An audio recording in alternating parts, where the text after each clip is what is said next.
ladies and gentlemen, and welcome to another episode of The Lair of the Phoenix. As always, I am James Phoenix. Tonight, we are here for yet another Summer of Disney special. We're taking a look at Season 3 of the hit ABC program, Once Upon a Time. Joining me for this review, as with previous installments, from The Mole, Chris the Mole. Hello. And from Pew Pew Productions and her stuff over there, Anastasia Laserbeam. Hello. All right. So, we're going to discuss Season 3 here, just as a preemptive note. There will be a Season 4 video. It may not be until September because I have to watch Season 4 first, and it doesn't hit Netflix until August 28th. So, that may be a little post-season of Disney, but there will be a Season 4 review if you're wondering, just FYI. In the interim, let us talk about Season 3. Again, if you have clicked this, I would hope you would know there will be spoilers in this video, and if you didn't know that, then I would say that is your own fault. There's such thing as a spoiler-free review, so other people could conceivably review this without giving spoilers, but, yeah, that's not this one. Pretty much here, yes. When we last left our heroes, we found out that there was a few of our characters had backstory regarding the land of Neverland, and we saw Henry get kidnapped and taken there, and we saw a group of our heroes, including Emma, Regina, Captain Hook, Rumpelstiltskin, head off to try to save him. And we pick up Season 3 on the way to Neverland, and the first half of Season 3 consists of the adventures of our crew in Neverland, dealing with Peter Pan, saving Henry, backstory for Rumpelstiltskin, so on and so forth. And following this, we return to Storybrooke, where the second half of our season involves a bit of a reset of Storybrooke, and the revelation of Regina's long-lost sister, the Wicked Witch of the West, and we get some Wizard of Oz stuff going on. FYI, that is the better half. Which, it's also worth noting, this is the first season to start doing the two halves, but after this, Season 4 does the same thing with first half Frozen, second half Author. Second half what? Author. Author, like someone who writes a book, author? Oh. I don't know.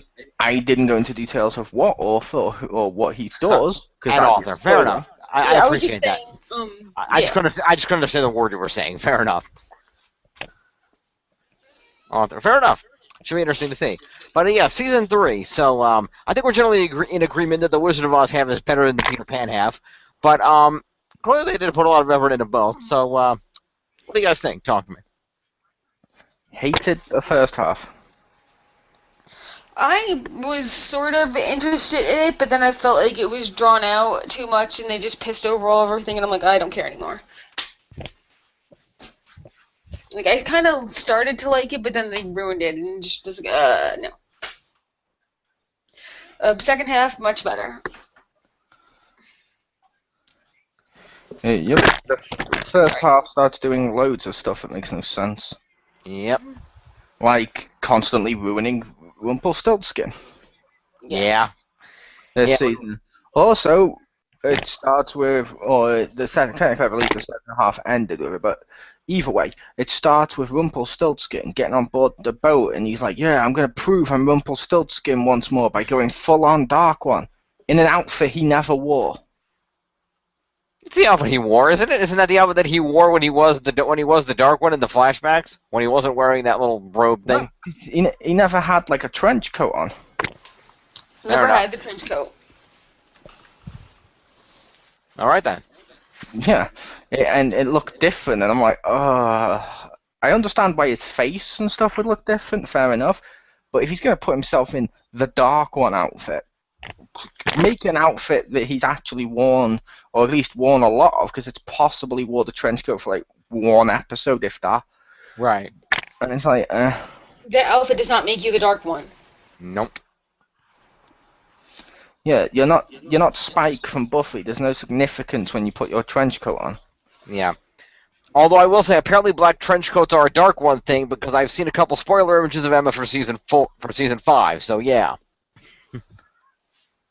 Yeah, but Okay, show me in seasons 1, 2, flashbacks in 3 or 4, anytime besides on that boat when you see Rumpelstiltskin in a trench coat. No, you're right. You're right. I know he didn't. I'm just saying. Apparently, it's a thing now. It's not a thing. It's just a case of Emma's a modern day person. She would have more of a modern day Dark One outfit. That one actually makes logical sense based on the difference between the two. Fair enough. But that's the future. We'll get there. So, but yeah, as the season progresses here, we learn some interesting things. We come face to face with the Peter Pan, who turns out to be an evil little bastard, and apparently he kidnaps kids because he's trying to find the purest heart of some bullshit. I don't know. Who's actually called the Heart of the Truest Believer. And That's that's why Henry did it, because he believed in the storybook more than anybody else. That is true. Yeah, they tried to make him useful, and yeah. Yeah, it didn't work. Yep.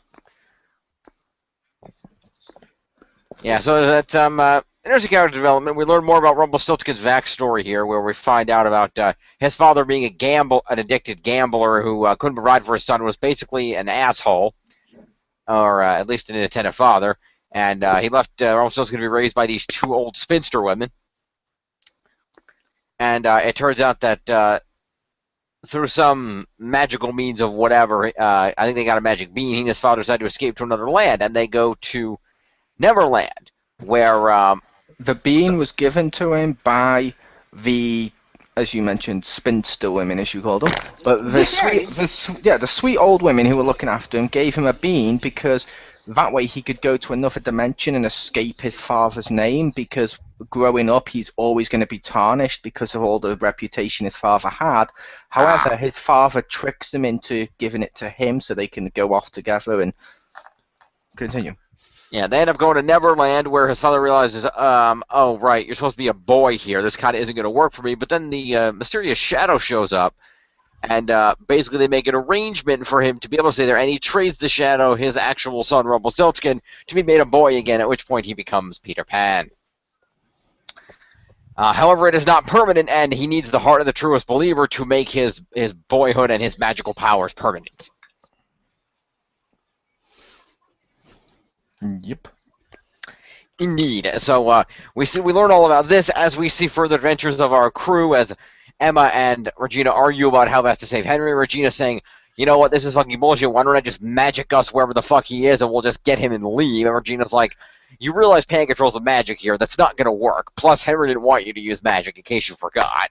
Oh, there was one really nice moment where, like, for 2 seconds, where Regina said, she is doing Operation Henry or something, and it was an adorable line where she actually was showing genuine concern about Henry and was thinking of things from his perspective by calling the mission to save him Operation Henry, and that was adorable. It was. That is true. Although, one thing I will say that I did think was kind of funny is when the season opened and when the two that kidnapped Henry, who thought they were over some this and that to destroy magic and da-da-da-da-da, they get to Neverland and wait, what's going on here? I was like, no, you're worthless. You were being used. What, did you think you were important? And wait, no, we weren't being used. And then the chick just gets killed. It's just, I find that hilarious. They got their comeuppance. Well, Semi.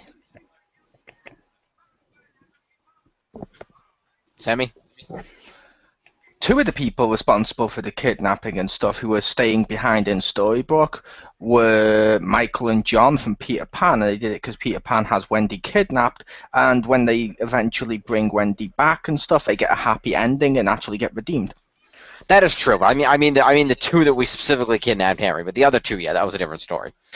Yeah, we see some backstory where Wendy is being held captive by Pan and is still a kid about her two brothers, whom Balefire, or Neil, knew when he was a boy when he first escaped the Enchanted Forest. He met them in London, and that's how he ended up. He ended up in Neverland, having given himself to the Shadow to save the other three, and that's how he ended up. He freed himself from the Shadow and ended up meeting Hook and landed working on his ship for a brief time, which is why Hook kind of has a friend, a attempt at a friendship or some kind of relationship with Neil, as whether that's a stepfather-son thing or however that was working, I don't know, but they had some kind of a thing together. Yeah.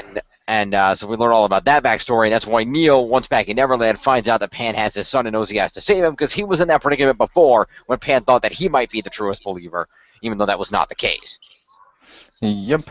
Which also it's worth noting with Peter Pan, they do something I find just dumb as all hell. What's that? Nothing is gained by making him the Pied Piper. I understand making Rumpelstiltskin the Beast because then you get the love interest, you get a story that can grow from there. Peter Pan be the Pied Piper is just stupid. Also, I didn't like that Wendy kind of faked her illness, but I get why she had to do it and stuff. Yeah, Pan kind of made her because he was basically said, "I'm going to kill your brothers if you don't do it." It's also worth noting, Rumpelstiltskin from the very beginning is mixed on the island with whether or not he should save Henry. He wants to save him the most, but there's also that nagging doubt because it's said from, I think it was season 2, when they said Henry will be his undoing. Yes, there was a prophecy we see by a seer whom Rumpelstiltskin met back in the day before killing her and taking her powers, that basically he would one day find his son, and a young boy would lead him to his son, but that boy would also be his undoing. And that boy happened to be Henry, who led him to Balefire in New York City. And so part of him wants to save Henry, but part of him is concerned about this prophecy. And in the end, Rumpelstiltskin decides that, you know what, Henry's my grandson, and you know what, I should save him, and if that means I die doing it, then so be it. Which means the boy was his undoing. Yep. Indeed, indeed. So yeah, lots of craziness in the jungles. We learn some. We see Prince Charming get himself poisoned. That's great. Isn't that like that Tinkerbell bullshit too? Yeah. They apparently they had the idea to go find Tinkerbell, and because somebody knew Tinkerbell. Regina kind of knew her. Right, but it was Hook who had the idea to go find her though. Yeah. And Hook said, let's go find this fairy. She could probably help us. She's got some magic and stuff. And they go find her. Implied Hook and her hooked up. Yeah, pretty much. Pun intended. No pun intended. They probably did. And she kind of like, yeah, no, fuck you, Hook. Why should I help you? You're an asshole. And also, it's worth noting that she does not have wings nor magic. No, because she got fucked over by Regina. Big shock. You know what? Okay, she did get fucked over by Regina, but like I don't know. I find it kind of bullshit that she got her magic and shit taken away by trying to help someone. Like sometimes that blue fairy can be kind of a bitch. True, but that's why she's in charge. Sometimes the boss has to be a bitch. Yeah, but like I feel like that was a wrong decision to make, and that it would just spite her. You know, like you're biting off part of your nose to spite your face. Like I feel like sometimes she just does things to be angry to like show other people you're being angry. I don't know. Yeah, but like I said, not really, because the Blue Fairy warned her there'd be repercussions and kept telling her not to do this as part of her job as a fairy, which means she may have been trying to help people, but she still broke the rules of her job. It's like if you worked at Walmart, you're not allowed to give people free food. Sure, it'd help them out with their money problems and stuff like that, but that's stealing, and you'd be fired. But it still felt like she was trying to do the right thing, and you should never be punished for trying to do the right thing. You should do it if it goes against what your job is. Well, sometimes, like, I don't know, I just felt like that was messed up. Like, she did nothing morally wrong. Morally, she did, because she kept denying what her boss warned her about multiple times, because she thought she knew better, which she didn't. Because her boss kept telling her, Regina's likely to be evil, she's going to betray you, don't help her. She helps her, and she gets betrayed. The boss was right. Yeah.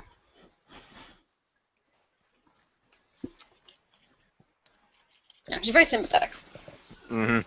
Well, in all fairness, to Tinkerbell's credit, if Regina had just walked in the damn bar, everything would have worked, and she would have been right. That was Regina. But that was the point. The fact Regina didn't. She was warned, though. Is one of the things the fairies warned her about. Is Regina won't do the right thing, which means don't help her. Which, yeah, like I mentioned to Jim a while back, and no offense because I know you like Tinkerbell, I found her character completely unnecessary and didn't need to be in this story.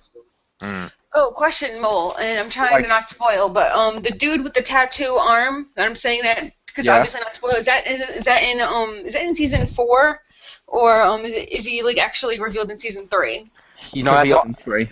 Yeah, that's all. Okay. That's all in 3. That turns out to be Robin Hood, whom we meet later. Okay, I wasn't okay because they fucked him over so much. It makes me mad, and that whole arc with her, it just Yeah. makes me so mad. But the thing is, roundabout, Tinkerbell was right. Regina still had good in her. She could be saved, even though the Blue Fairy and everybody else said it wasn't possible. Yeah, but Yeah, that but whole she couldn't Robin be Hood. saved. She couldn't be saved in their kingdom where the fairy had jurisdiction. She only got saved by being in our world and having a son and all that stuff. Because But that let's not whole- forget, Regina in that world's the one that cursed everyone into hell, basically. True. I don't know, that whole freaking Robin Hood and Regina thing is like, hey, do you like putting salt in your wounds? Yeah, haha. It's like, why you do this? We'll say, which we'll get to later on, because I assume it's during this. Fucking hate Robin Hood. I fucking hate him too. He is not Robin Hood. I'm just stating that for the record. But I will also say with the with the Tinkerbell stuff like that, like I mentioned to Jim, I felt her character was unnecessary, and B, it falls into the pitfall I had from season 1. Where the fuck is she? She just disappears. Whenever we see the fairies again, we never see her or Fred from Angel. Yep. Those 2 big fairies, the ones that actually got focused, we never see again. I'm like, no, if you're gonna use them, make sure you can keep using them when you need fairies. Pretty much. Also, I will just add here, because it's kind of my thing, and I felt that it does in fact warrant a shout out. Shout out to Rose McIver as Tinkerbell for being a former Power Ranger from Power Rangers Operation Overdrive. I think she was the one she was in. That'll explain why she felt unnecessary. Ha. No, it was RPM. She's the RPM yellow, not the Overdrive yellow. My bad on that.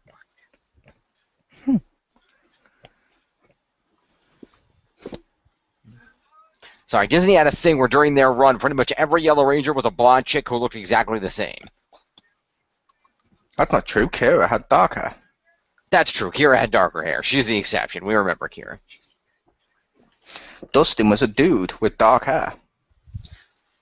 The first Yellow Ranger was Yes, but they put the blonde chick in the Blue Ranger role. She was still there, just a different color. We're not here to discuss Power Rangers. We're here to discuss Once Upon a Time. Also, SPD, not blonde. Touche. He was more of a brunette. You are right. You are right. Yeah, the blonde one was the pink one, and she was awesome. But yeah, I'll be specific. It's the Overdrive one, the Jungle Fury one, and the RPM one that I get mixed up in my head. yeah, which is free, and like I mentioned, free but aren't, so it's not all of them. Yeah, fair enough. Boom! You just got out Power Rangers and out Disney. Boom! Nice. And I didn't even need Wikipedia. Nice. boom. Boom. So Anyway. as we move on through Neverland here, we see developments as Regina tries to be good to save her son. We see Emma do some cool stuff. Rumpelstiltskin do some dark magic. We also never meet really- another useless character, We do. Ariel. Oh yeah, forgot about that shit. I like what they did with her when they kind of brought her back later-ish, but at the very beginning, it just felt like you used it just to use her. Yeah. Like Disney put out an edict saying, put Ariel in the show. People want Ariel. The only useful thing is somehow all the worlds are connected through ocean, which, okay, whatever, but like she can swim into the... Yeah, mermaids can travel between realms, and that becomes should have been the Peter Pan mermaids. yeah, you would think. Except that we found that those Peter Pan mermaids were kind of evil and tried to kill them all. Yes, but they did that decision themselves. It didn't need to be Ariel. They could have reworked the story and just made it one of them. They could have. But I think they were trying to go with the everything in Neverland wants to kill you arc. Yep. But yeah, so as everybody goes, they go through the jungle. Rumpelstiltskin goes off on his own, ends up running into Neil, on a side arc at the end of season 2. Neil fell through a portal after getting shot, but he survived somehow. And He survived because he was saved by, I believe it was Robin Hood. I thought it was Mulan. It might be Mulan, but he also needed Robin Hood's help at the same time.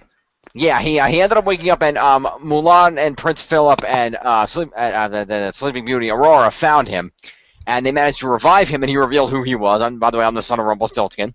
And I said, I need to get to my dad's house because the rest of my, the woman I love and my son are trapped in Neverland. I got to get there to save them. And they go to Rumpelstiltskin's old house that we've seen in the flashbacks, but Robin Hood and his merry men have taken it over as a fortress. Yep. Also, there is a nice lampshading moment where they mention the movie Blonde, and he was like, "They made a cool movie about you," and she's like, "What's a movie?" And it's like, no. Okay, Yeah, moving on. that was fun. Yeah. And also, was- there was Lumiere from the. I think he was in this one. Was he? Wasn't he in this one, or was that a different one? The Candlestick. That was in this one later on, yeah. After they go through all this, and he manages to find some magical objects that will allow him to get back to where he needs to go. Yeah. However, he finds magical objects that will aid him anyway, and then he convinces Rumpelstiltskin to use his son as bait to lure the Shadow, so the Shadow, he can attack it and use it to get himself back to Neverland, which works. Yep, which I will mention to the people listening, in my opinion, the first half of this season existed for just one reason. And that was they got feedback from Series 2 about how people liked Emma and Hook together, but oh my god, you can't have Emma Swan in love with a villain, so let's just waste half a season establishing the Hook is definitely a hero because everything else on Neverland is evil. Yep. And it's like, oh, okay. Yep. I liked Hook anyway, and I wouldn't have minded if she got together with Hook when it be without this crap. Yeah, that would have been fine. Yeah. Yep, so the adventure continues. Rumpelstiltskin has gone off on his own. He eventually runs into Neil, and they try to work together to after Rumpelstiltskin has been hallucinating Belle, by the way. Why wouldn't he? I don't know. But so he eventually runs into Neil, and they work out a plan to try to save Henry. Not And the hallucinating. Was it a magical duplicate or something?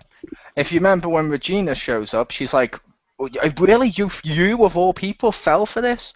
That's clearly not Belle. And then she like fires a fireball at her and it turns into a Shadow and fucks off. Oh, was it's a Peter Shadow, Pan right. It was Peter Pan fucking with Rumpelstiltskin, just Fair to enough. make this review accurate. I appreciate that. Thank you. I do pride myself on accuracy in the reviews. So, that'll happen. Yeah, eventually Regina decides she's tired of Emma screwing around and the Whites making things worse. So she heads off to go find Rumpelstiltskin and meets up with him. And they proceed to try to form their own plan to get Henry back while the heroes continue on. In a side arc that I mentioned but didn't get to fully explain, there is a particular plant on Neverland that is incredibly poisonous, and that the Lost Boys, Peter Pan's army, use when they coat their weapons with it, their arrows and their swords, so that they become more deadly. And in saving Snow White, Prince Charming gets grazed by a poison arrow on his arm, which does poison him, and very slowly starts to kill him rather quickly. And he insists that Hook knows this. Hook saw him get grazed, but nobody else did.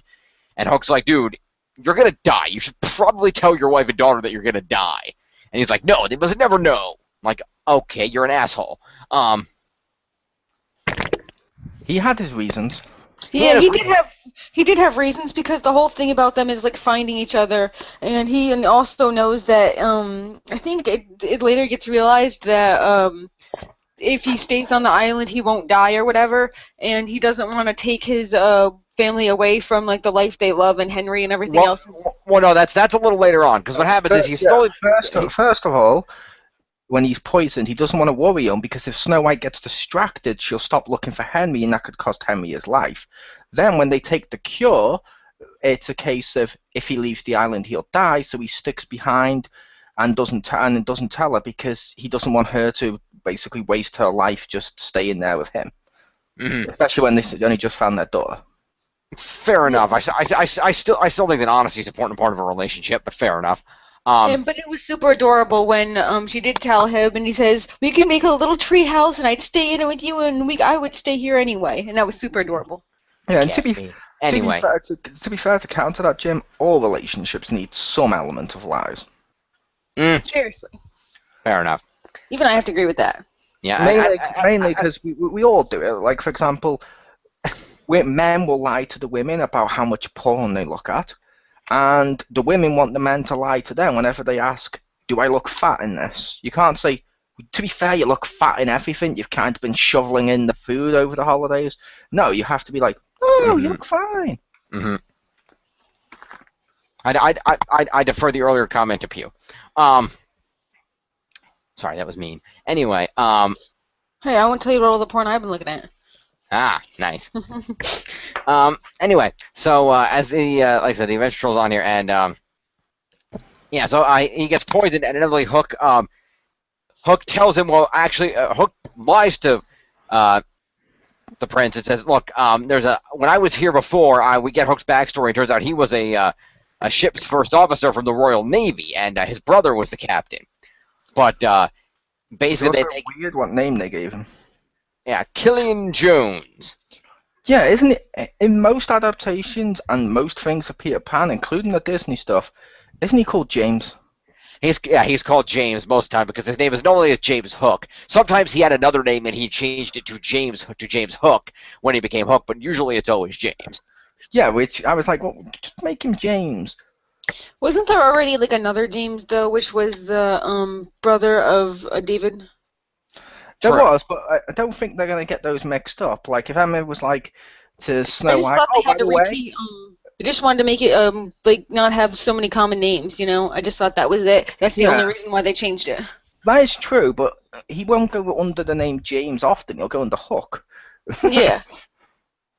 That's the only reason I thought because they just don't want That probably is why they changed it. because they probably just don't want anybody to have the same name because they want everyone to be their own unique person. They couldn't possibly have anything comparable to any other character because they have their own story or whatever. Well, they don't have their own story. Rumpelstiltskin's stories keep getting fucking hijacked.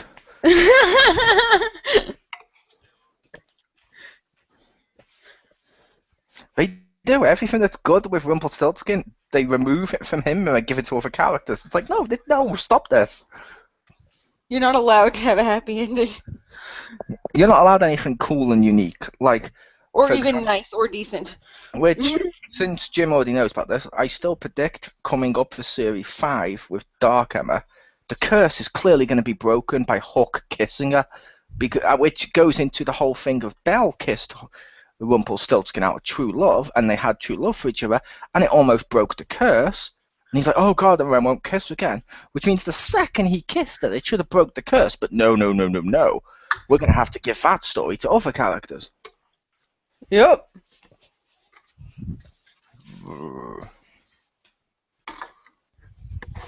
Got that right. Yep.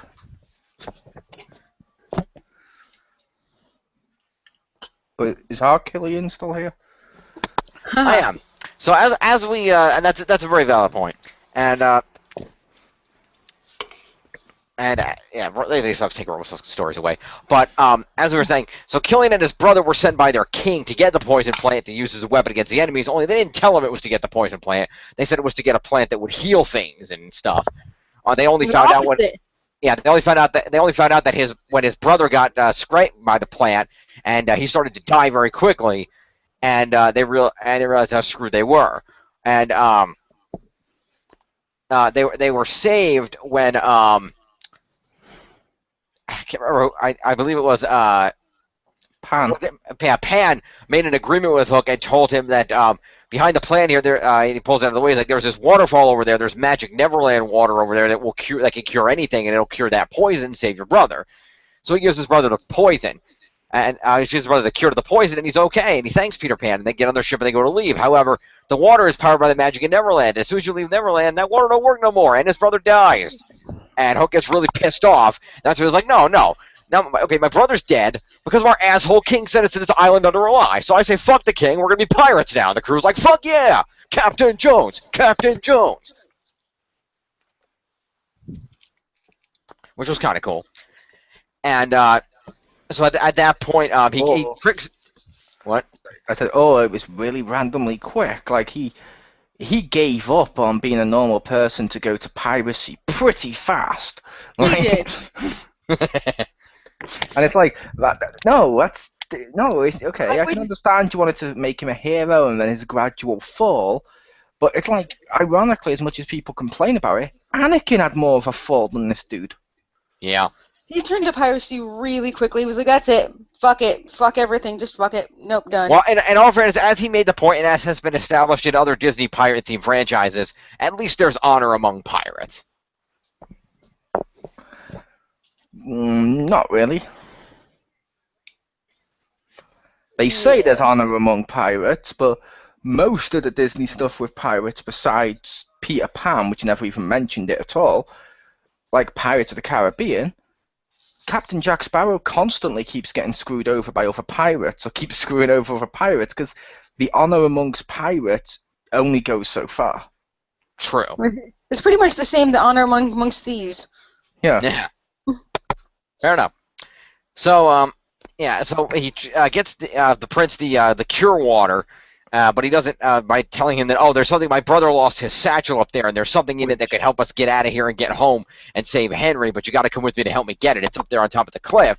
And he brings him up there and he knocks him over the head and gives him the water to save his life, and only telling him out of the fact, look, I gave this to you. It says, look, I got this. I got you up here on a lie. This water will save your life, but there's a price. You're going to be trapped here in Neverland. You won't be able to leave. And he decides to drink the water, so he drinks the water and cures himself. Which, for accuracy's sake, it's worth noting it has a name, and that name is H2O. You're cured. No one wanted to see a sign like H2O, you're cured, found. Fact. Fact, indeed. So as the adventure continues on, and Pan plays tricks on people and acts like an asshole, but inevitably, while this is all going on, Peter Pan is doing what he does best. That's convincing Henry that his family doesn't really love him, neither of his mothers really love him, nobody cares about him except Pan and the Lost Boys, and he should stay with them, be a boy forever, be awesome, and help Peter Pan save the magic of Neverland from going away because it's fading, and he needs the heart of the truest believer to help save the magic because Henry was able to make the fairy dust work when nobody else could. Which, I have to point out the stupidity. That was incredibly stupid. The stupidity is, for the people listening, Henry has the heart of the truest believer. Therefore, he will always believe no matter what. Except for Peter Pan took away his belief in his family pretty fucking fast. Like, he should have never stopped believing in him. I believe it's belief in magic specifically, but yeah. I thought it was just belief for like impossible things, but that could be too. It was the heart of the truest believer. He was meant to believe all the time, and if he believes, he's always going to keep believing. But like, okay, fair enough, it wasn't as fast as I made out, but he still stopped believing in his family, and it's like, he's the truest believer. You have one job, and that's believing. It's in your title. Did anybody else think they could totally rephrase the heart of the truest believer is the most gullible person who will believe anything? Yep. Yeah, pretty much. So as this is going on, Pan convinces Henry that he needs him to help save the magic of Neverland. Otherwise, it's going to go away forever, and the boys won't be, the kids that come here to escape won't be happy anymore. So it comes. Has a golden heart. Yeah. So it comes down to the wire where the group of the Regina and Rumpelstiltskin reunite with the rest of the group and with Neil, and they all get together. And they all head off to Skull Cavern, which is where there's a giant hourglass that's ticking down until Peter Pan runs out of magic and can't be a boy anymore and shit. And which Pan overly looking evil. Yeah, just a little bit. How the hell did Henry not believe that Peter Pan was the villain? Evil, I know. So Pan takes Henry there and uses magic to block the door, and the magic is set in such a way that only Rumpelstiltskin can cross the threshold. It was a blood lock or something like that, like only with someone with similar blood. Fair enough. So isn't that slightly silly? Yes. Yeah. Okay. And I think the only reason they used that blood lock is so later they could establish a more interesting plot with the Zelena thing, because they also use the blood lock in that. So that's the only reason I think that was. That is true. Yeah, that's probably the only reason. Because I was like, okay, he wants to stop Henry escaping by doing a blood lock that stops anyone related to him from crossing it, or only people related to him crossing it. Henry's related to him. Yeah. Yeah, great grandson. Yeah, so like that's like this is so stupid. The only reason I can conceivably imagine that this is in here is to do a more useful one in the Zelena storyline. Yeah. Yes. Yes. So As the adventure here goes on, we see the Pan takes Henry in there. Rumpelstiltskin goes after him, and there's I should mention the side arc that happened real quick, where Rumpelstiltskin and Regina were together, and Rumpelstiltskin says, "I know how to beat Peter Pan, but I need something from my shop back in Storybrooke to do it." So Regina summons Ariel the mermaid from the nearby ocean. Ariel being a little bit pissed off at Regina because Regina kind of screwed her over, as we see in a flashback where Ariel was trying to get with Prince Eric, and Regina posed as Ursula and stole her voice and was a bitch. Oh, come on. Regina's such a good guy. There's something fishy about her story. Come on. Ha! Nice. And also, the real Ursula threatened the Regina for posing as her. Yeah, she's like, and we'll find out more about the real Ursula come season 4 here, from what I've seen. So you go. And so, basically, Ariel's not totally happy with Regina, but Regina gives her voice back and basically says, "Look, I know I was a bitch to you before. I'm sorry, but we need your help. You know, if you go get what we need from Storybrooke and bring it back, because mermaids can traverse between the realms." And Rumpelstiltskin gives her a thing. It says, "Give this to Belle. She'll know what it means, and she'll get what I need from the shop and give it to you." And Regina says, basically, if you do this, you can, I'll give you your voice back, and I think she agrees to help her find Prince Eric again or something, doesn't she? I think that was the promise. Am I correct on that? I believe it was something like that, yeah. Yeah. Yes. Also, there was another side story, which was completely fucking boring as fuck. But it comes into it when they go back to Storybrooke. Yep. Peter Pan has one follower who just constantly keeps believing in him no matter what, and is always overly faithful, and totally looks like a poor man's Mackenzie Crook. I have no idea who that is. Skinny guy from Pirates of the Caribbean with the facial hair. He was one of the pirates, the English one. All right, then. I guess it's the English one, because most of the pirates were like usually English there. Was that the guy with the fake eye? Yeah. Gotcha. Fair enough. Yeah, he does kind of look like him. Yeah, and I was like, yeah, but which I will also, Pew, point out the slight other weirdness with that. I don't know if you'd agree. That dude, no matter if Peter Pan turned on him, no matter what, couldn't stop believing in Peter Pan. Would he not be the truest believer? Because he's the only one whose faith was not, or belief system was not shocked to its core. He's the truest believer. Like, I think at least on 2 or 3 occasions, Peter Pan said, "Yeah, your job is to die for me right here. Yep, that's your job. See you the fuck later." Like, he said that, he said his life is pretty much nothing except to be body shield and be my slave, pretty much. Like, to him at least 3 times during that his interactions with him. So I think he didn't get the truest believer because he doesn't believe anymore. He's kind of mind brainwashed or something. He doesn't believe it anymore. It's something he knows because nothing could other possibly exist. Yeah, which would be the truest belief. He is the truest believer. Henry's not. Henry stopped believing in stuff. Yeah. So we're also going to get to the artifact, which happens to be Pandora's box of all things. He goes to he goes to try to use it to trap his father, but his father Peter Pan outsmarts him and traps Rumpelstiltskin in the box instead.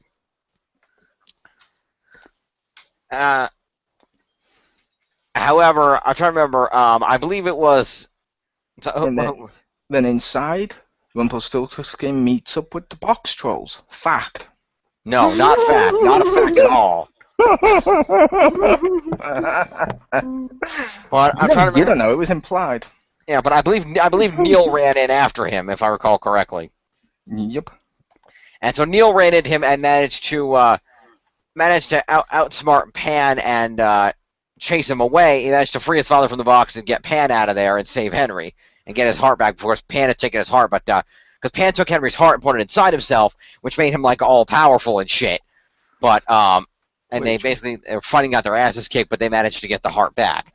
Which was I the only person who was kind of hoping, and I know this would be evil as hell, I was kind of hoping Emma or Regina or someone would fucking shank Neil, get his blood all over him, and just cross the line. I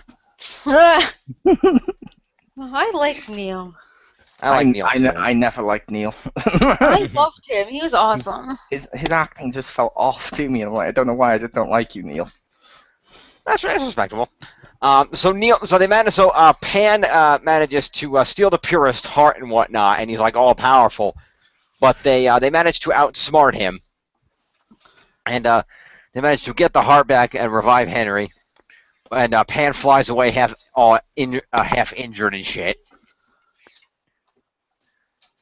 And they consider everything a victory, and they take all the lost boys and agree to bring them back home, even though that one creepy-looking motherfucker is still loyal to Pan and says, no, Pan will win.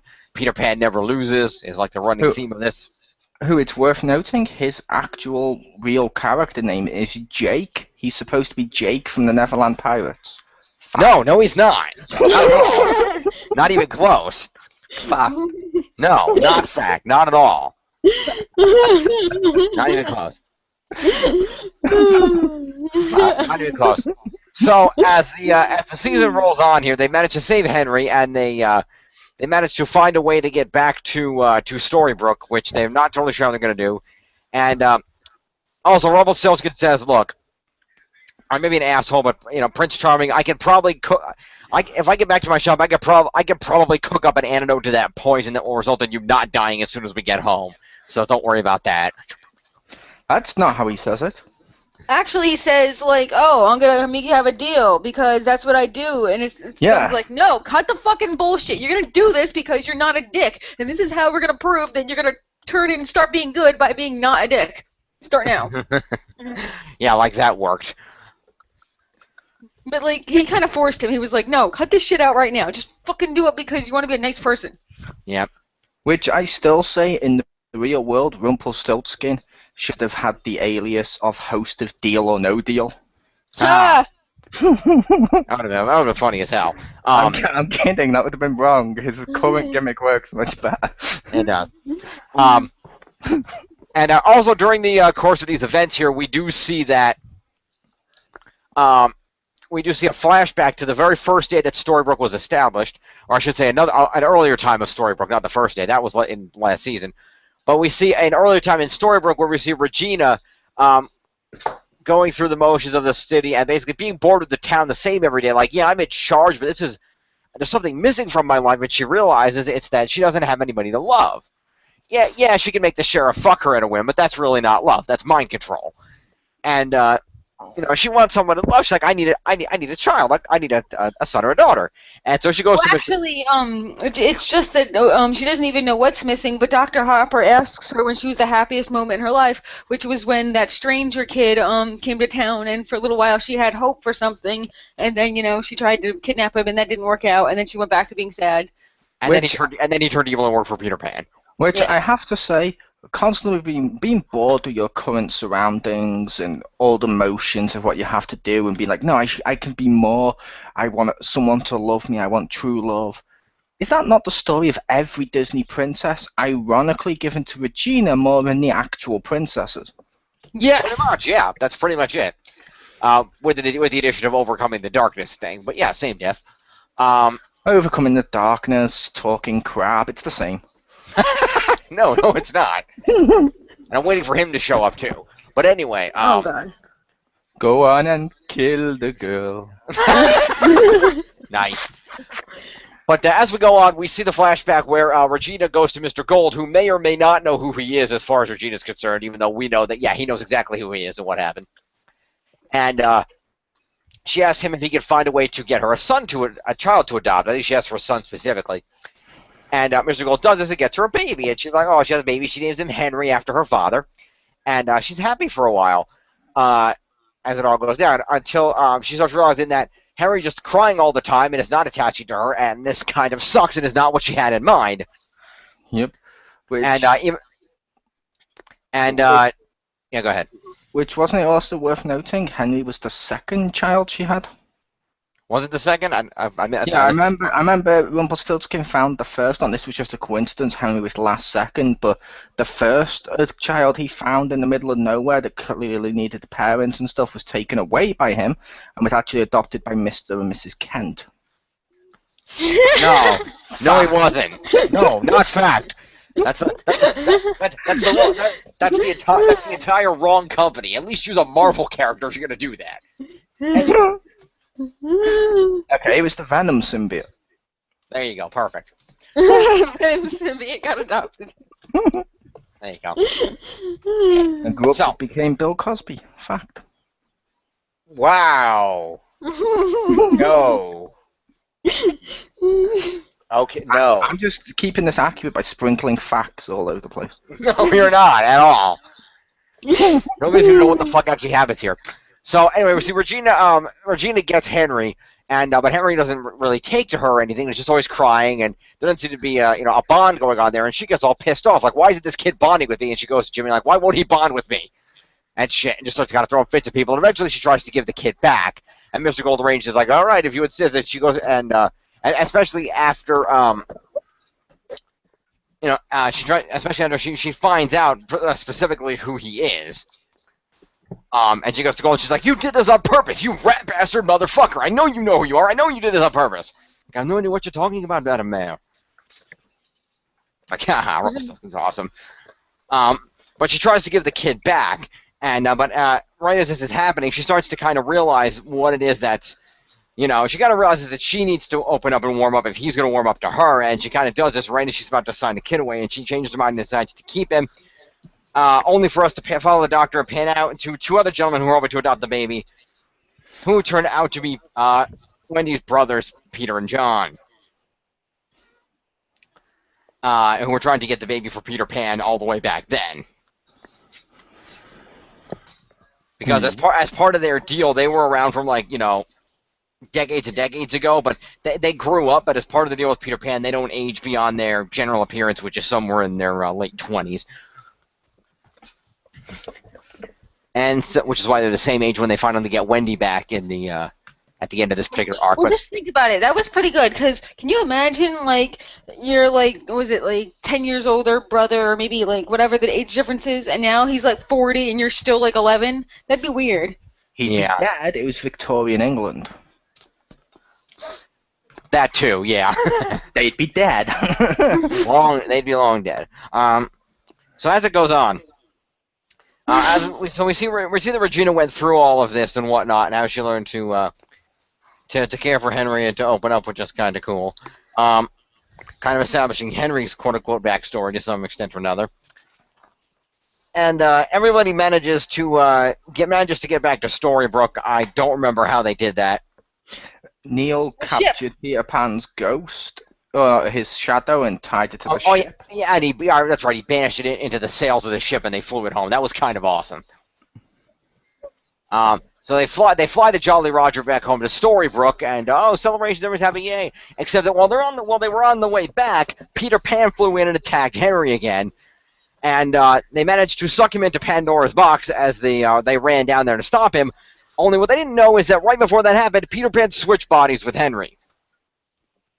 Which, as soon as I realized what was going on, I'm like, oh my god, really? You're going to keep this going? End this fucking storyline. Yep.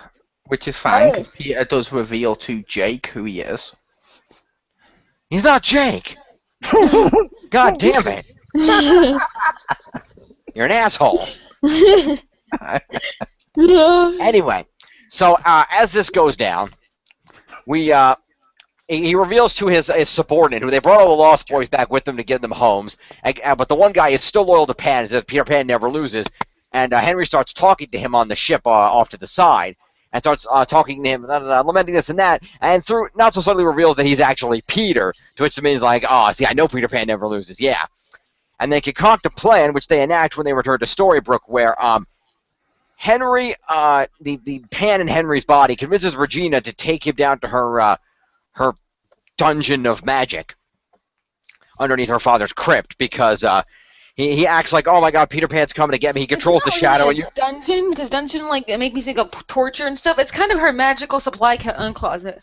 Fair enough. It's her crypt.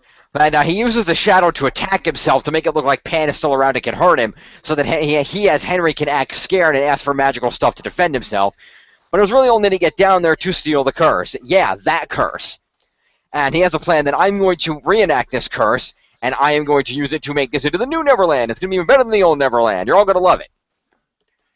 And And, Jake's like, thanks, Peter. Yeah, and not Jake. He's like, you need the heart of the thing you love most to do this. He's like, well, who's that going to be? You need Rumpelstiltskin's heart? He's like, no, I really never loved my son, and he never loved me, and I think we know that. But loyalty is another type of love. Your time has come, and he basically rips his heart out and uses his heart and casts the curse. And this part I found awesome, because as the green, yeah, and this part I found awesome because as the now green curse is rolling into Storybrooke, as they try to concoct a plan to counteract this, they basically Pan flies down and is like, I win, you lose, you suck, and Rumpelstiltskin attacks him and basically uses the magic dagger to kill Pan and himself simultaneously, sacrificing himself to stop his evil father, who, after being stabbed, reverts back to his old man form, or the grown man form that we saw as the age that he was when he first became Peter Pan. And he begs forgiveness. Rumpelstiltskin's like, no, screw you, and they die. And Neil's like, no, Dad! We just found each other. Even though I was an asshole and didn't want to be with you, I'd forgive you now. So Hey, he had legitimate reasons why not wanting to be with his evil dad. And if death makes you turn into the old person you're supposed to be, not the kid you're pretending to be, did that happen to Michael Jackson? Yes, he eventually caught up with him. Exactly. Fact. This isn't offensive enough. I miss Jake. He's not Jake. Fuck it, it's Scott Cannon. He's Jake now. Yay! Why not? So he's dead. And so as Rumpelstiltskin manages to kill Peter Pan, but the green curse is still rolling in. And Regina says, look, I can stop this, but there's only one way for me to stop that curse. And that's if there wasn't a Storybrooke for the curse to take over, which is I have to break the original curse that I cast, which means we're all going to get sent back to where we were, back to the Enchanted Forest. But Emma, you and Henry aren't, well, Emma, you're technically from there, but you weren't there when the curse went through, so it doesn't affect you. And Henry was born here. The curse doesn't affect him either. But the rest of us have to go back. Unfortunately, I can't preserve your memories of us. That's the magic. I can't do that. But I can give you new memories. I can alter your memories so that you always had Henry with you from when he was born. He never was put up for adoption and never ended up with me. And you and Henry could go be happy together and live normal lives. You won't remember. It might not be what we want for you to be able to remember us all, but at the very least, you'll be happy, and you could be together and be mother and son. And that's my gift to you. That's all I can do. It's, I can at least make Henry happy with you. And I thought that was an awesome moment that Regina did that. That was awesome. It was also cool to put into her backstory that she used to be a doctor and stuff like she wanted to and worked for Hugh Laurie. That was awesome. That deserves a spin-off show. But it was actually really nice because basically what Regina is doing as a mother is I'm erasing all my son's memories of me. Yeah, exactly. But I'm doing it so he can have. So she's giving up everything that was ever important to her at all, ever. It's basically you can have my son, you win. He won't even know who I am. She's literally giving up everything that ever made her happy ever. Yeah, it was entirely true because wasn't she kind of with Robin-ish at this point? Yeah, but that's not kind of like they had a couple of moments because technically speaking, no, because it wasn't until they went back to the Enchanted Forest that she met Robin because he wasn't in Storybrooke. Ah, fair enough. So I remembered in the forest bit. I couldn't remember if Robin had come back or not yet, and I'm using Robin in air quotes. Fair enough. More on that later. Indeed. So she can. So basically, she breaks the original curse. Because as the smoke cloud envelops them, it sends them back to the Enchanted Forest as Wasn't Emma... that already supposed to be broken, though? No. I thought when Emma kissed Henry, it was meant to have broke the curse. That was literally her thing as the savior, was to break the curse. And when that happened, boom, you broke the curse. Yeah, that's kind of weird. I think the deal was that it broke part of the curse, because it broke the curse that was over their memories, but it didn't break the part of the curse that actually created the town. I don't get it either, but that's apparently how it worked. So, anyway, so they see them get enveloped, and they go back to the Enchanted Forest as Emma and Henry drive off in Herbie the Love Bug, and their memories change to the memories that they had. All they remember is that they were visiting up here, and they're going to go back home to their home in, I think, New York City. Yeah. And go be happy together, and that is where we enter the mid-season hiatus. So, let's see here. I need to step out of the room for a moment. So why don't you guys give your final thoughts on the Peter Pan arc, and I will be right back. My final thought is I miss Jake, but no, I'm kidding with that. Like I said, but I really didn't like this arc. Like I said, I felt the first arc, convoluted. yeah, convoluted. It felt like it didn't need to exist, and what came from it wasn't really needed. And it just went on for way too long. It's like, this went on as long as, like, Death Note. It's like, come on, end this series already. You really just stop. You really need to stop. We're telling you, stop now. To be fair, the second half of Death Note is still watchable. This was pretty bad. Yes, this was worse than that.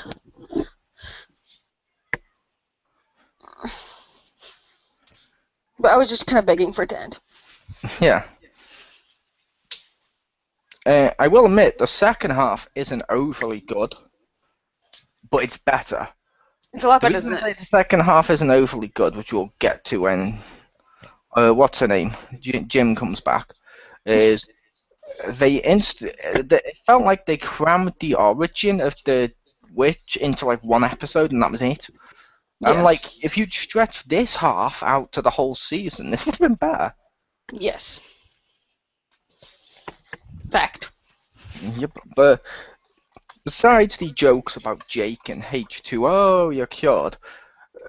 Yeah, it's pretty bad when I like Once Upon a Time. Season 3, I'm like, oh, you kind of have to watch it just because of what's coming up in the second half and stuff tying together. But I didn't like that series. Not good. That first half ruined season 3 for me and made me put season 3 as the worst season. I agree with that. I have returned, and I agree as well. I didn't really like this portion of season 3. I like the concept of, Peter Pan is evil and Hook's a good guy. I thought that was kind of clever. They've done it before in different properties. I thought that was kind of okay. Including its original. Mm. No, originally Peter Pan was a villain. Oh, okay. When they first wrote Peter Pan was a villain, and they decided basically that they needed a villain because people really liked Peter Pan, so they needed someone for Peter Pan to have a villain against, so they added Hook. Ah. And then Pan became a good guy by virtue of basically Hook being a villain. So Fair people enough. could actually cheer for Pan. That's fair enough. And So, yeah. that's not a joke fact either. No, That's that's real. a real fact. Yeah, I believe that. Go. Noise. Stop here. So, with this arc, I like some of the ideas that Hook's a good guy, Pan's evil. I did like the twist that Pan was actually Rumpelstiltskin's father, and he turned way evil and magic. I thought that was kind of a cool twist. I like that, but other than that, this entire arc seemed really unnecessary. There was way too much walking around the woods doing nothing, and it was boring. There was character development that made no sense. And then character development that was unerased. Yeah, exactly. It was pointless and stupid, and it didn't. There's a couple of cool aspects to it that I won't deny, but overall, it did not need to happen. Yeah, It just went on for way too long. It had some stuff that looked cool, or some stuff that was like, "Ooh, that's kind of good," which means it's still watchable-ish to a certain degree, but it's still terrible Yeah. compared to the one or two.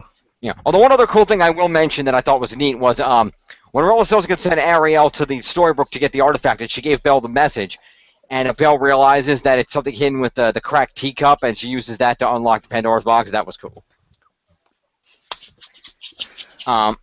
But yeah, so that's kind of cool. that was cool. So that is the Peter Pan arc, and we go to the mid-season hiatus. Well, one sec, sorry. Which the first half also introduced us sort of semi, besides that one little bit with Ariel, Sorry about that. to the trope that people always like to throw around, the joke meme of Once Upon a Time. What's that? I don't know how the next season's going to go, but I know the following.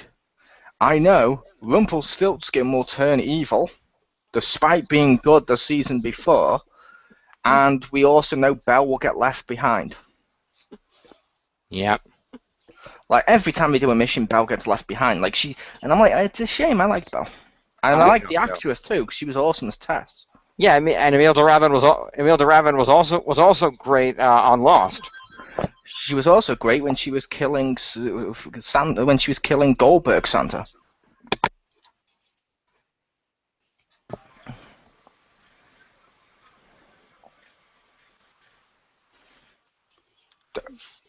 I'm guessing that phone call was for Jim. Live, people.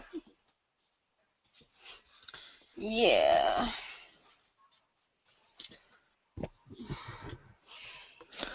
But what Okay. other little facts can I do while Jim's AFK? Jim's Ariel not emerged AFK from the... anymore. You're fine. Ah, okay, Jim's back. But I also mentioned to you, Jim, that actress was also good when she was helping to kill Santa Goldberg. Okay then. Literally, in Santa's sleigh, she's the female with the boy throughout all the film. Oh, nice. Yep. I didn't know Santa Goldberg was evil. Fair enough. Santa Goldberg in Santa's sleigh, and it's spelled sleigh like killing, so that should be a first clue, is basically he's the son of Satan who's been cursed for 1,000 years to be nice, but now 1,000 years is up and it's time to kill. Okay then. It's a really bad B movie, but it's a really enjoyable B movie around Christmas time. It's worth checking out. Fair enough. So, let's pull this back around here. We cut to 1 year later as we return from our mid-season hiatus, where Emma and Henry have been living in New York for the past year, but they believe it's been the past 10 years because their memories were changed. And everything is good. Emma's dating this nice-looking dude, brown-hair, glasses, that might be getting kind of serious. Henry seems to like the guy. They seem to get along. Could be the missing member of their family they've been looking for. Spoiler alert, though. He's Mephisto from Marvel Comics. Ha! Fact. that would have been an amazing one now. But here is a fact for you. I'm relatively sure Henry was not playing a real game system. Well, yeah, I mentioned that to you, of he wasn't playing a real game system, because the button commands on there were like the PlayStation Diablo 3 stuff, and the stuff they were talking about isn't in Diablo 3, and also the control pad he was using wasn't a PlayStation 3, wasn't a PS4 or PS3 pad. Continuity. Boom. That's not continuity, because what that is real world issues where they probably couldn't get a license to a PlayStation, but they could for the game. True. So, as we come back to the new thing, their lives are going well until who should show up at the front door but Captain Hook. Of course, Emma has no idea who this crazy man is. Hook is not wearing his hook; he's wearing his fake hand, so he looks like not a dude with a hook for a hand. Which is worth noting, his fake hand is a giant foam finger. That would have been hilarious if it was. that would have been hysterical. It's just a hook shoved into a foam finger. Fact. That would have been great. So he tries to tell him, hey, I know you don't remember me, but I knew you from a while back, and I need you to come with me to Maine. And she's like, I don't know who the fuck you are. Get the fuck out of my apartment. Then cue the musical number of "Come with me, and you'll see." Doesn't happen either. No. So she basically tells her that she's needed in somewhere she hasn't forgotten. And at the same time, we see a little bit of what happened in the Enchanted Forest in the intervening year, where all the characters are rematerialized in the forest in their outfits from that world, and they all decide to make their way to. They head toward Regina's castle, although Hook chooses not to go with them at this time. Also, some of them have different actors. Really? Fact. And that one's an actual fact, not a joke fact. They had Robin Hood in series 1 or 2 briefly for like one scene. Different actor to what they use for the main Robin Hood. Fair enough. Yep. But they all arrive back in the Enchanted Forest, and they end up running into they end up heading toward Regina's castle to do what they need to do, and basically to get it. And I'm trying to remember. I think they made up with Robin Hood and Mulan and the rest of the group at this point, I think. And Regina's castle is Castle Grayskull. Fact. But they meet up with Robin Hood, Mulan, and everybody, and they're like, so good luck going to your castle and all. And even though, what they find out is that Regina's castle has been taken over by the Wicked Witch of the West, so they don't know who she is at first. They find out, and Aurora and Prince Philip knew that and didn't tell them. It's like, well, that's great. So this happens, and Hook goes off to do his own thing, and they arrive at the castle where Robin Hood has also joined the group at this point, and we met up with them. To be fair, I was going to say, to be fair, didn't they have a reason for not telling him? Yes. Did they? I don't remember what it was. I believe the Wicked Witch told them that if they told anyone, they were going to kill, I think it was Aurora, and all the innocent people in the surrounding villages. Wasn't it their unborn baby? I think it was the unborn baby. Might have been that. I remember it was definitely killing someone, and I believe she did mention the surrounding villages too would then just be slaughtered. Fair enough. Oh, and it should be mentioned that something else we saw as part of the flashbacks in earlier in the season was that Mulan, after having helped Neil and everything, gets offered to join Robin Hood's Merry Men as the first female member, an offer which she does accept. Which she shouldn't be the first female member. Mm. One of the many reasons it's not Robin Hood. The first female member is Maid Marian. Well, A, she's kind of dead, and B, I don't think she did a lot of the fighting, so she wasn't really considered one of the quote-unquote Merry Men.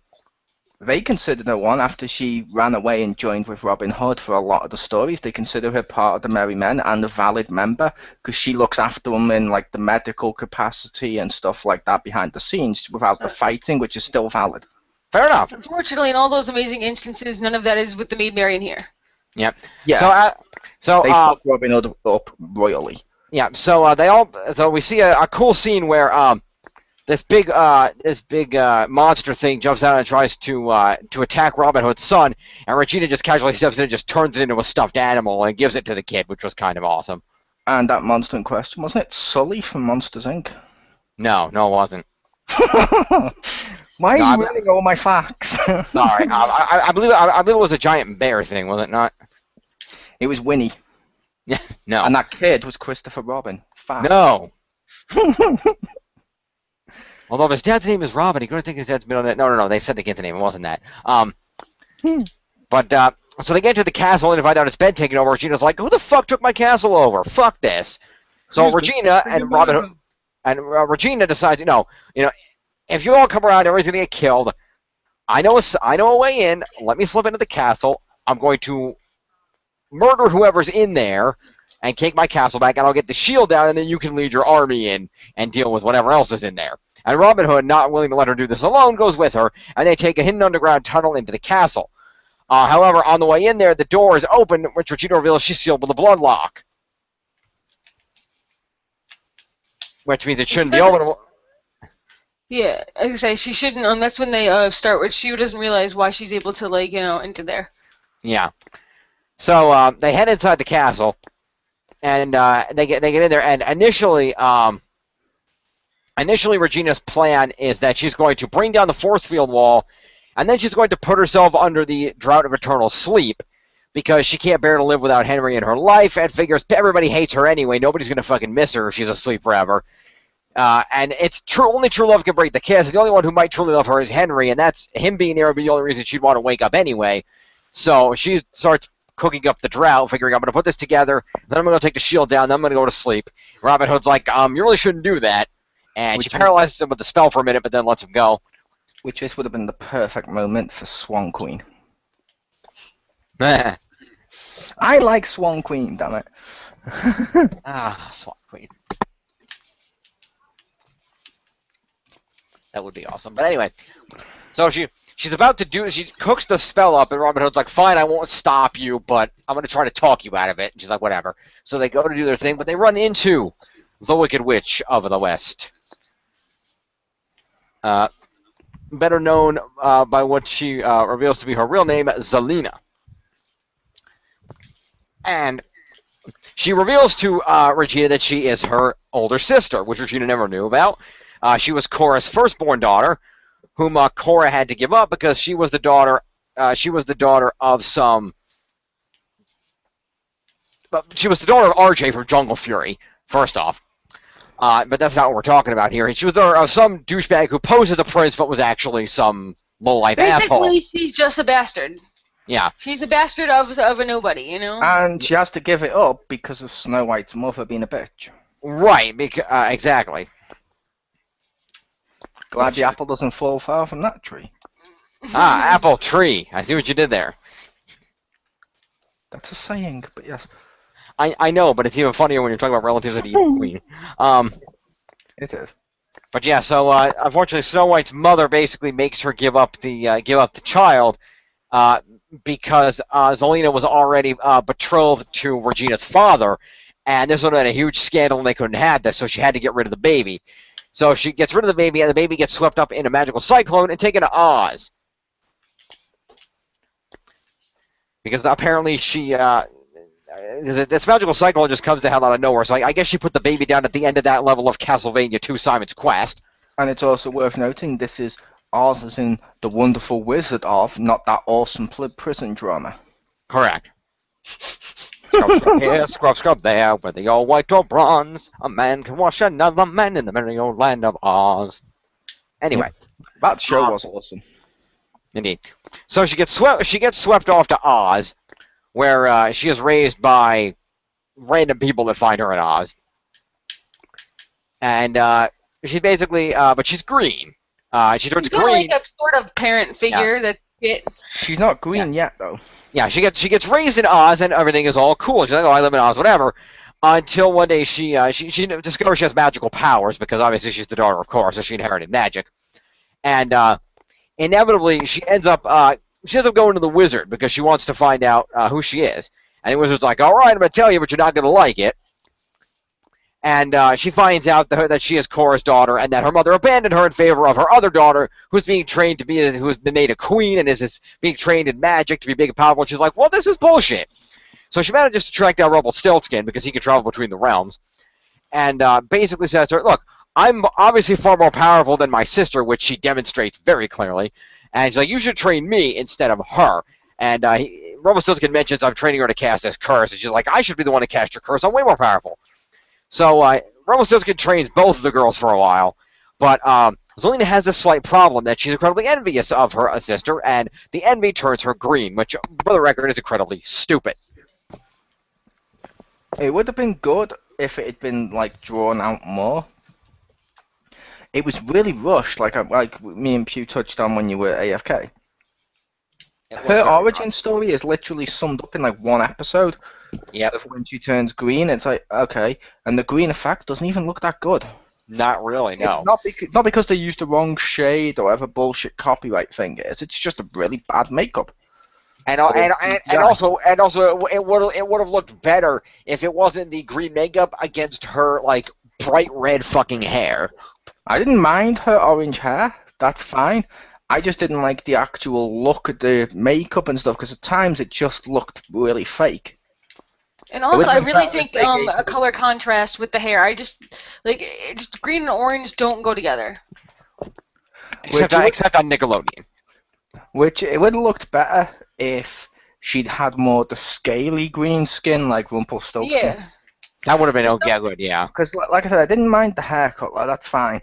I just didn't like the look of the makeup because it looked really fake. I mean, I've seen people who would do the Wicked Witch of the West, like cosplays and shit with better makeup. Mm-hmm. Yes. So, as we, I'm pretty sure it's because it was CG because they always made it come and go. Yeah. And that's why it wasn't actually makeup. Yeah. Well, I would imagine it's probably actual makeup in any scene in which she was just green for the whole scene. They probably used legitimate makeup. Yeah, they probably did. It was Just probably saying, a mixture. But I'm just saying, since the CG one, they probably tried to make it look like that when it appeared, since then, Yeah. and that's why it looks shit. Which is not. So as we go through the backstory, we kind of learn Zelena's backstory here over the course of episodes, where after she finds all this out, Rumpelstiltskin trains her for a while, but then it's like, I'm going to use Regina. She's better than you. I'm not training you, dearie. And she's like, pissed off. I'm going to go be evil. And so she gets thrown. She takes back off to Oz, where she acts all kind of evil and shit until Glinda goes to her and says, "Hey, Zelina, look.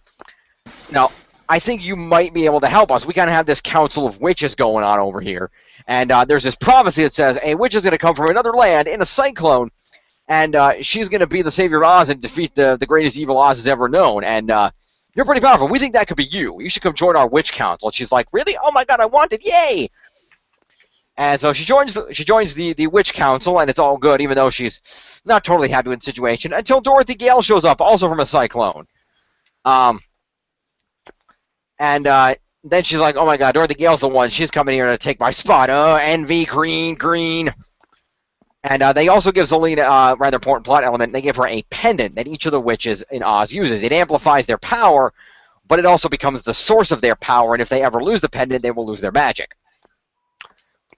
And Zelina, after Dorothy arrives, basically, Dorothy and Zelina get into this kind of fight thing, and Dorothy ends up throwing a bucket of water on Zelina, melting her. At which point, they're like, "Oh dear." So Dorothy, after this, is like, I don't want to be this big hero. I'd just like to go home. So, despite Glinda was unaware... Also, the irony, she was the Witch of Innocence. I know. Go figure.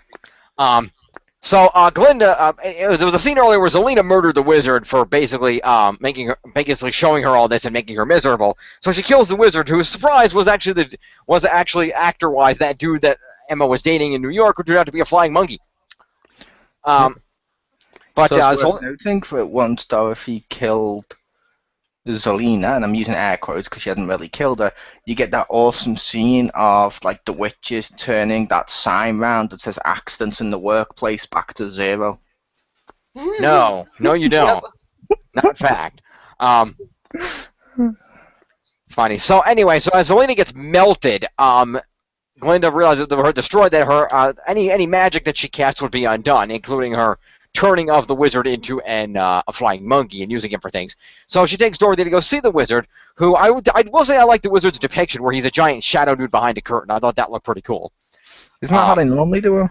Yes. No, either that, or they have also done the holographic head, but they've also done the shadow lots of times too. See, I've never seen the shadow one. I've always seen it as the giant holographic head, both in the original film and in that James Franco movie.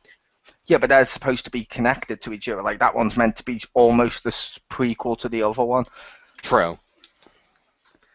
So, anyway, basically the wizard gives Dorothy Gale the red shoes, which should have been a warning sign because Zelina was given those shoes, and that's how she actually got to Rumpelstiltskin. They're not red shoes. Aren't they silver, like they're supposed to be? Yeah, you're right. They are silver shoes. You are right. Yep. They were never supposed to be ruby color. Yeah. So she gives her the silver shoes, and Dorothy uses them to go home. And Glinda thanks the wizard, even though Glinda had admitted she never really liked the wizard because he was a fake, but she tolerated him. Only for the curtain to fall to reveal Zelina, like, yeah, now you're rid of Dorothy. And, but basically they believe that Zelina was the worst evil and she got killed by Dorothy. But now Dorothy's gone, and now I'm here, and now I can do whatever the hell I want. And she kind of goes on basically, she goes on an evil rampage thing, and she decides that I want to, the ultimate goal for Zelina is, I'm going to find a way to go back in time with my magic, and I'm going to make my mother keep me and give me all the stuff that Regina has so I can be happy. That is her plan.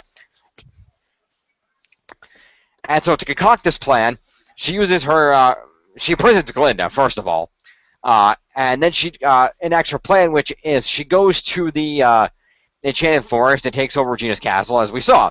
And then she proceeds at Regina's castle to cast another curse, because we get enough curses in this damn show. So worth noting, you've kind of missed a big point. What was that? You mentioned the dude was a flying monkey and all that, and he was helping her and her plan to reverse time, but she only turned him into a monkey because he told her that you can't reverse time, and she's like, oh crap, and then curse him. Yeah, she turns him into the first flying monkey, actually, which I thought was cool. Yep. And so she enacts this plan to cast the curse. Basically, believing that she can get everybody a storybook and control everybody, she can do what she needs to do to get everything going. It should be noted that while this is all going on, Neil has gone off in an attempt to resurrect his father. And he proceeds on this journey with Belle to try to bring back Rumpelstiltskin, and they go to his house. and they look around, and they basically they find a candelabra by the name of Lumiere, who in this case is not the candelabra himself, but a dude whose soul was trapped in the candelabra, and whose face appears in the flames when you light the candles on the thing, which I thought was a cool effect. But he just tells them, yeah, I've been up in this library for years and years, and Rose doesn't prison me here, but I know from having heard things over these years and seen the books that there is a way to resurrect the Dark One. If you go to this place and proceed with this ritual, you can bring him back. And they're like, okay, let's go. And they bring the candelabra with them, and they head out to the place, which is buried in snow. And Neil proceeds with the ritual, which ends up burning his hand with a thing as he engages this ritual, which darkness leaks out and reforms into Rumpelstiltskin. Also, there's a whole thing about, no, don't do it, there has to be another way, blah, blah, blah, blah, blah, goes on.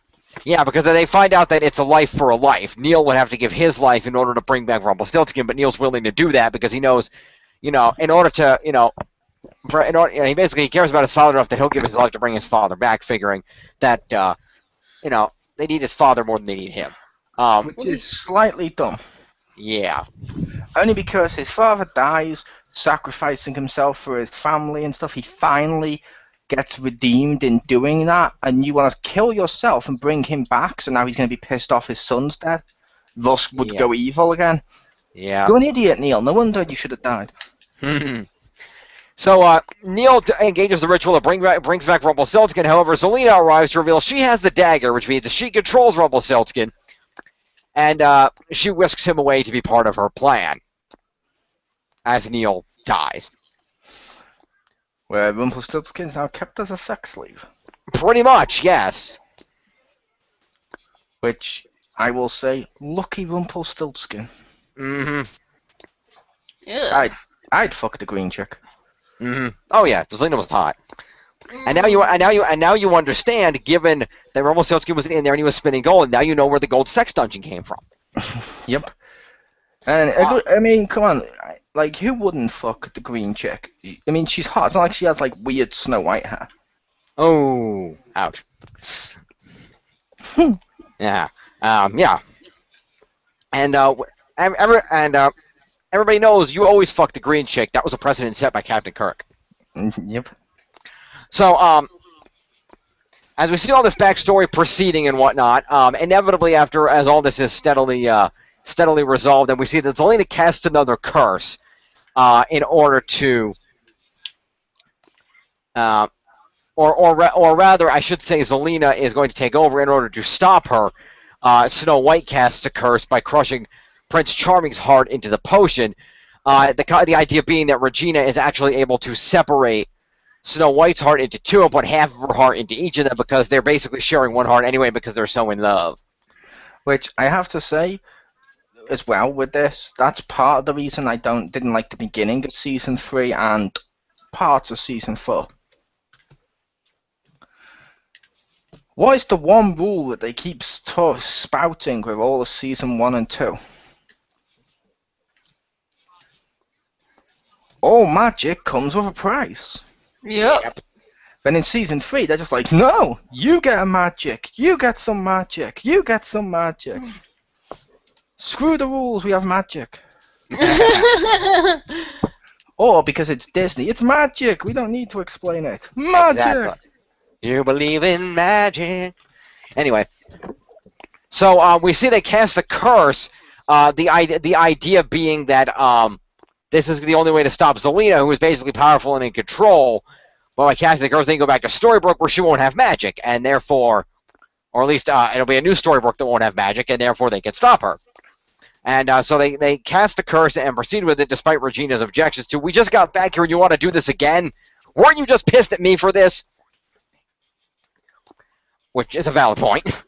But they proceed with the curse and they all end up back in Storybrooke. But this time, they at least remember who they are and what's going on. However, they have lost the past, all the memories that they accumulated between when the last curse ended and when this one was engaged, which is a period of 1 year.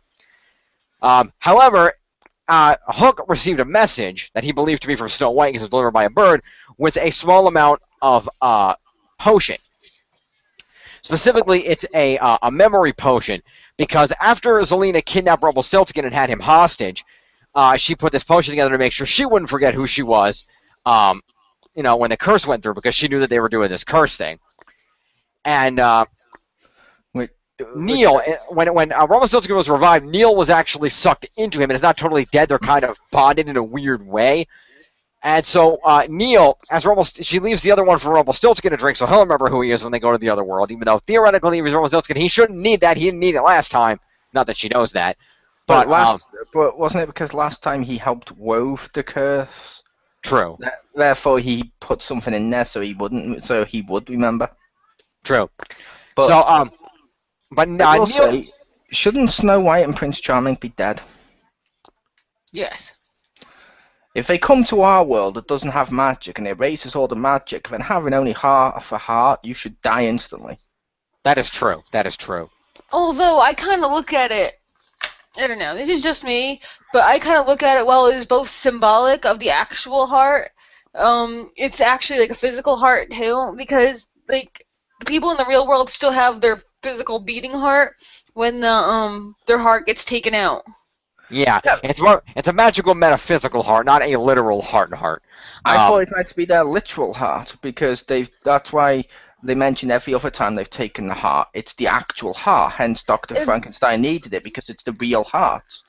I think what happens, and this is like totally open to interpretation, but when she grabs their heart out to control them, it's a physical manifestation of the heart and spirit, which resembles an actual heart.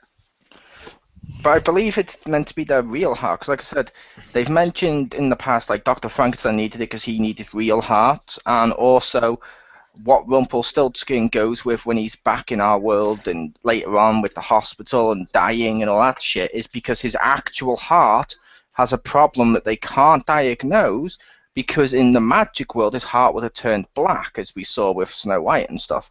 Thus, it's meant to be the proper heart, which they should be dead. Theoretically. Yeah. But in magic, we don't have to explain it. I guess there's enough there to sustain them. Anyway. They should both be dead and do us all a favor. So as it happens, we see that the Neil, who is kind of half merged with Rumpelstiltskin, manages to break free from Rumpelstiltskin's form for a minute, and he's actually the one who writes this letter and sends the potion with a bird off to Captain Hook, who is not with the rest of the group and therefore not affected by this curse. Hook, therefore, gets the note, and his true love for Emma inspires him to, as he reveals later on near the end of the season, actually trade the Jolly Roger for a magic bean so he can get back to the real world and give the memory potion to Emma, which he inevitably, after several failed attempts, and after she gets attacked by the flying monkey or realizes weird shit's going on, drinks the potion and remembers everything. However, there's only enough potion for one person, so Henry does not. But Emma, knowing they need to go back, Emma, Hook, and Henry make their way back to Storybrooke, with Henry not totally knowing what's going on and believing this is part of his mother's work, working on a case. And they're going to see some old friends of hers in this town because it's related to the case she's working on. So she gets back to Storybrooke, and she goes to Mary Margaret, her mother, Snow White's house, to check and see if anybody here remembers who the hell they are. And they reveal that they do know who they are and who she is and what's going on, but they don't remember the last year's worth of stuff. Also, Snow White is heavily, heavily pregnant, primarily because at the time, Ginnifer Goodwin was heavily, heavily pregnant. See, another reason they should have just killed her. Also, they did have another baby in the forest or whatever, like in the story. But yeah, she for reals was actually pregnant as well. Yes. Yep, which they have another baby in the forest, they abandon him, and he gets raised by a bear and stuff. It's heavily implied he's Mowgli. No. Also, the bear stole my PS3. Fact. Yeah, facts. These are all facts. Nice.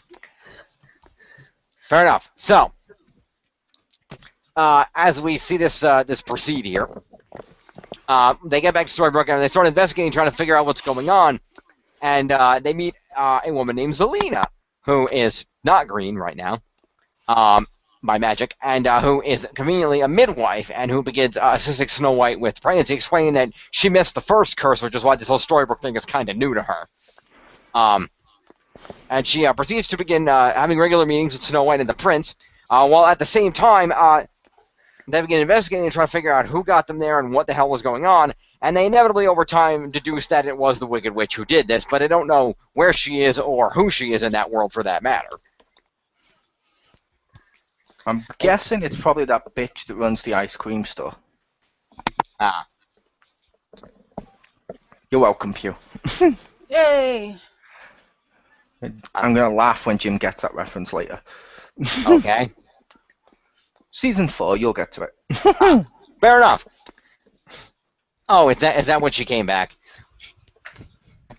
Nope. Fair enough. Okay, slight spoiler alert then. I'll get there. You know because you know she's in there. You know the Snow Queen, who's the villain of season 4. Her cover is she runs an ice cream shop where none of the freezers are plugged in because she's using her ice magic to cool everything. Nice. That's pretty awesome. Anyway, she was also really hot. Well, yeah, she's Elizabeth Mitchell. She's generally very hot in anything she appears in. Which is ironic, but we mean that she's a Snow Queen, but I know. Temperature joke. I see what you did there. But anyway, so as we proceed, basically, Zelena enacts her plan, which is she's got Rumpelstiltskin locked in a sex dungeon under her house out on a farm. And she's basically waiting for Snow White to have this baby because the baby is the last thing she needs to engage her spell to her time travel spell. She can go back in time and make her life awesome. And over the course of the events in Storybook, she collects the other remaining pieces she needs, which, because of who she is, are conveniently a brain, or the brains of Rumpelstiltskin, who apparently sewed them out into gold? Yep. Well, we do get to meet Rumpelstiltskin's nephews of Huey, Louie, and Dewey. No, we don't. Dear God, no. Wow. Oh, come on. He's Scottish, he walks with a stick, and he's rich. He's clearly going to be... He's clearly Scrooge. How have you not figured that out, Jim? When they open a portal to Duckburg, I will believe that. Why not? They've done it to Frozen and everything else. True. Plus, you know that car that ran over Hook? Yeah. Lightning McQueen. Fact. No. Anyway. So Zelena gets the brains of Rumpelstiltskin via that. She gets a hold of some courage by having this hallucinogenic monster attack Prince Charming and have him fight it off, so his courage is within his sword, which she steals. Which manifests as an evil version of himself. It does. It manifests as an evil version of himself, which is kind of neat. So she manages to get his courage that way, and she gets a heart from, I don't remember where the hell she got the heart. eBay. It wasn't eBay. Black market eBay. Craigslist. No, not Craigslist. And no, it's not black market eBay. That's where Brent Spiner in that Horrible Master Disguise movie was going to sell all the rare documents he stole. Wasn't the heart Regina's because Regina removed her own heart with how she was feeling and all that, so I believe she tried to get a hold of Regina's actual heart, which was being guarded by Robin Hood. That's right. He got Regina's heart from Robin Hood. Right, I remember that now. But she still got it anyway, so it doesn't matter. Yeah, Regina buried it in the woods, and Robin Hood was the only one who knew where it was besides her, but she got it anyway because Selena and magic. So she it's fair enough that there's actually a nice little Regina being nice moment where she trades her heart for the safety of Robin Hood's child. Yes, because she was, which was pretty awesome. Because Regina, as explained in the Tinkerbell backstory, Regina's deal was that if she had gone into this bar and found a man with a lion tattoo, she would have met her soulmate and been happy. Who that guy turned out to be Robin Hood, whom she never met because she never went in the bar, but she met him now, and they're kind of having a thing. And then he plants the heart, and it grows into Groot. That would be amazing, but no. Fact. Fact. No, All right. but we're far enough ahead now. I can finally say it. Fuck them for Robin Hood. Okay. Yes. Yeah, he and his merry men are walking around with crossbows they stole from the sporting goods store. Yeah, but I was going to say, that's one of the things I mentioned to you, Jim. But yeah, but first of all, he's not overly arrogant or cocky, which is kind of Robin Hood's trait. He's meant to be like look at me, I'm Robin Hood. He's meant to be like that. He's that type of character, which is awesome. They fucked over Maid Marian, so that never happened. And with the crossbows, with the time period of which Robin Hood was actually meant to be, and the fact that he was English during those times, and all the stuff that actually happened in history, which people can look up, the English actually refused to use crossbows as we considered it unsporting, and that was actually ingrained into the heart of the character of Robin Hood, because he sees stuff like crossbows, and in some stuff where they set it later on as guns and stuff like that, he sees them as unsporting because anyone can pick it up and shoot. Whereas his bow and arrow is skill, and it's something he loves the most, and they just shat all over it because they're Disney.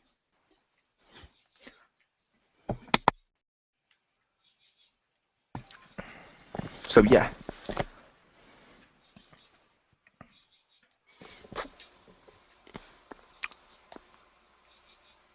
Yep. Yep. I can tell by Jim's silence during that. I'm guessing he probably ignored it, but A little bit. I apologize. yeah, he doesn't like criticism of Disney. I don't like criticism of Disney. But yeah, that's not Robin Hood. Yeah, which is fair enough. And I haven't seen the animated Robin Hood, so I can't compare. But I do recall him seeming to be a bit of a cocky guy, so that does make sense. I'm not basing it on the animated Robin Hood where he's a fucking fox. No, fuck that shit. I'm basing it on the actual Robin Hood books and stories and stuff like that. They've been ingrained in society for years. Can we base it on Robin Hood men in tights? That should be closer than this. Nice. That's a great movie. Go see that movie if you have a chance, everybody. But yeah. So as the plan proceeds, the last thing Zelena needs is Snow White's baby. So she starts putting together this plan to get a hold of the baby. As they inevitably deduce who she is, and it ends up in a situation where Regina challenges Zelena to a fight, magic fight, and basically they have. Yeah, Zelena challenges Regina, says, "All right, we're gonna have this one-on-one fight, and I'm gonna kill you, and prove to you that I'm stronger and better than you." And they have this fight. Regina gets her ass kicked, and then there is a there's a slight scene later on down at the docks where Regina ends up kissing Henry, and that engages a curse break, which releases everybody's memories of the missing year. Isn't that also slightly out of sync? Because Zelena's fight with Regina when she gets her ass kicked is when Zelena reaches in to grab her heart, and Regina's like, "Yeah, it's already gone." Right, And yeah. then she told her the first thing she learned from Korra, which was never bring your heart to a magic fight. Pretty much. Yep. I'll be right back. Oh my god. Why you do these? But yeah. So we have all that going on, which was pretty good. Yeah. And yeah, like I said, so far that story is pretty interesting. Parts of it are stupid, but the Zelena one was at least better than what we had with Peter Pan. And I actually did like the character of Zelena and the actress playing her and stuff, so that's pretty cool. Yes. Also, fact for you, Pew. Mhm. Do you know those silver shoes that Zelena wore on her feet? Yes. In our world, they become the Silver Surfer. Fact. Yes. And he's always complaining how he has athlete foot on his tongue. He's like, oh. And then he goes off and meets Galactus. Fact. Fact. What other facts can I do? Oh, do you remember Jake when he died? It's been reset here, people, and he now has makeup on, and he's the clown from It. Pretty much. Also, another fact, the name that she uses, Zelena, when she's the babysitter, is the name of, what the hell was it now? It was something. It's the same name though as the babysitting program on Disney Channel about that teenage girl who wants to be a babysitter. Fact. How did you know? I know. I'm just really useful at this.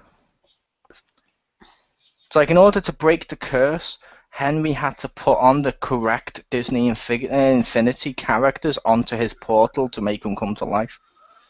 Yep. I have returned. My apologies. It's fine. I helped the review with lots of facts. Thank you. So yeah, I know I'm going to the order in the event. I know we yelled at last time, so I'm not looking anything up. I'm trying to remember it. So. I know. I was just saying that for the benefit of the listeners. Yeah.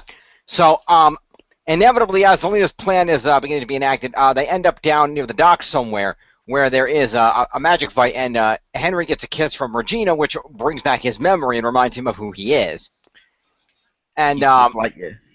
yes, and and after this happens, he encourages his mother to use because there was some kind of prophecy or something that said that Zelena would only be beaten by the strongest user of light magic. That's what Glinda told them when they went and met her in her banished dimension place.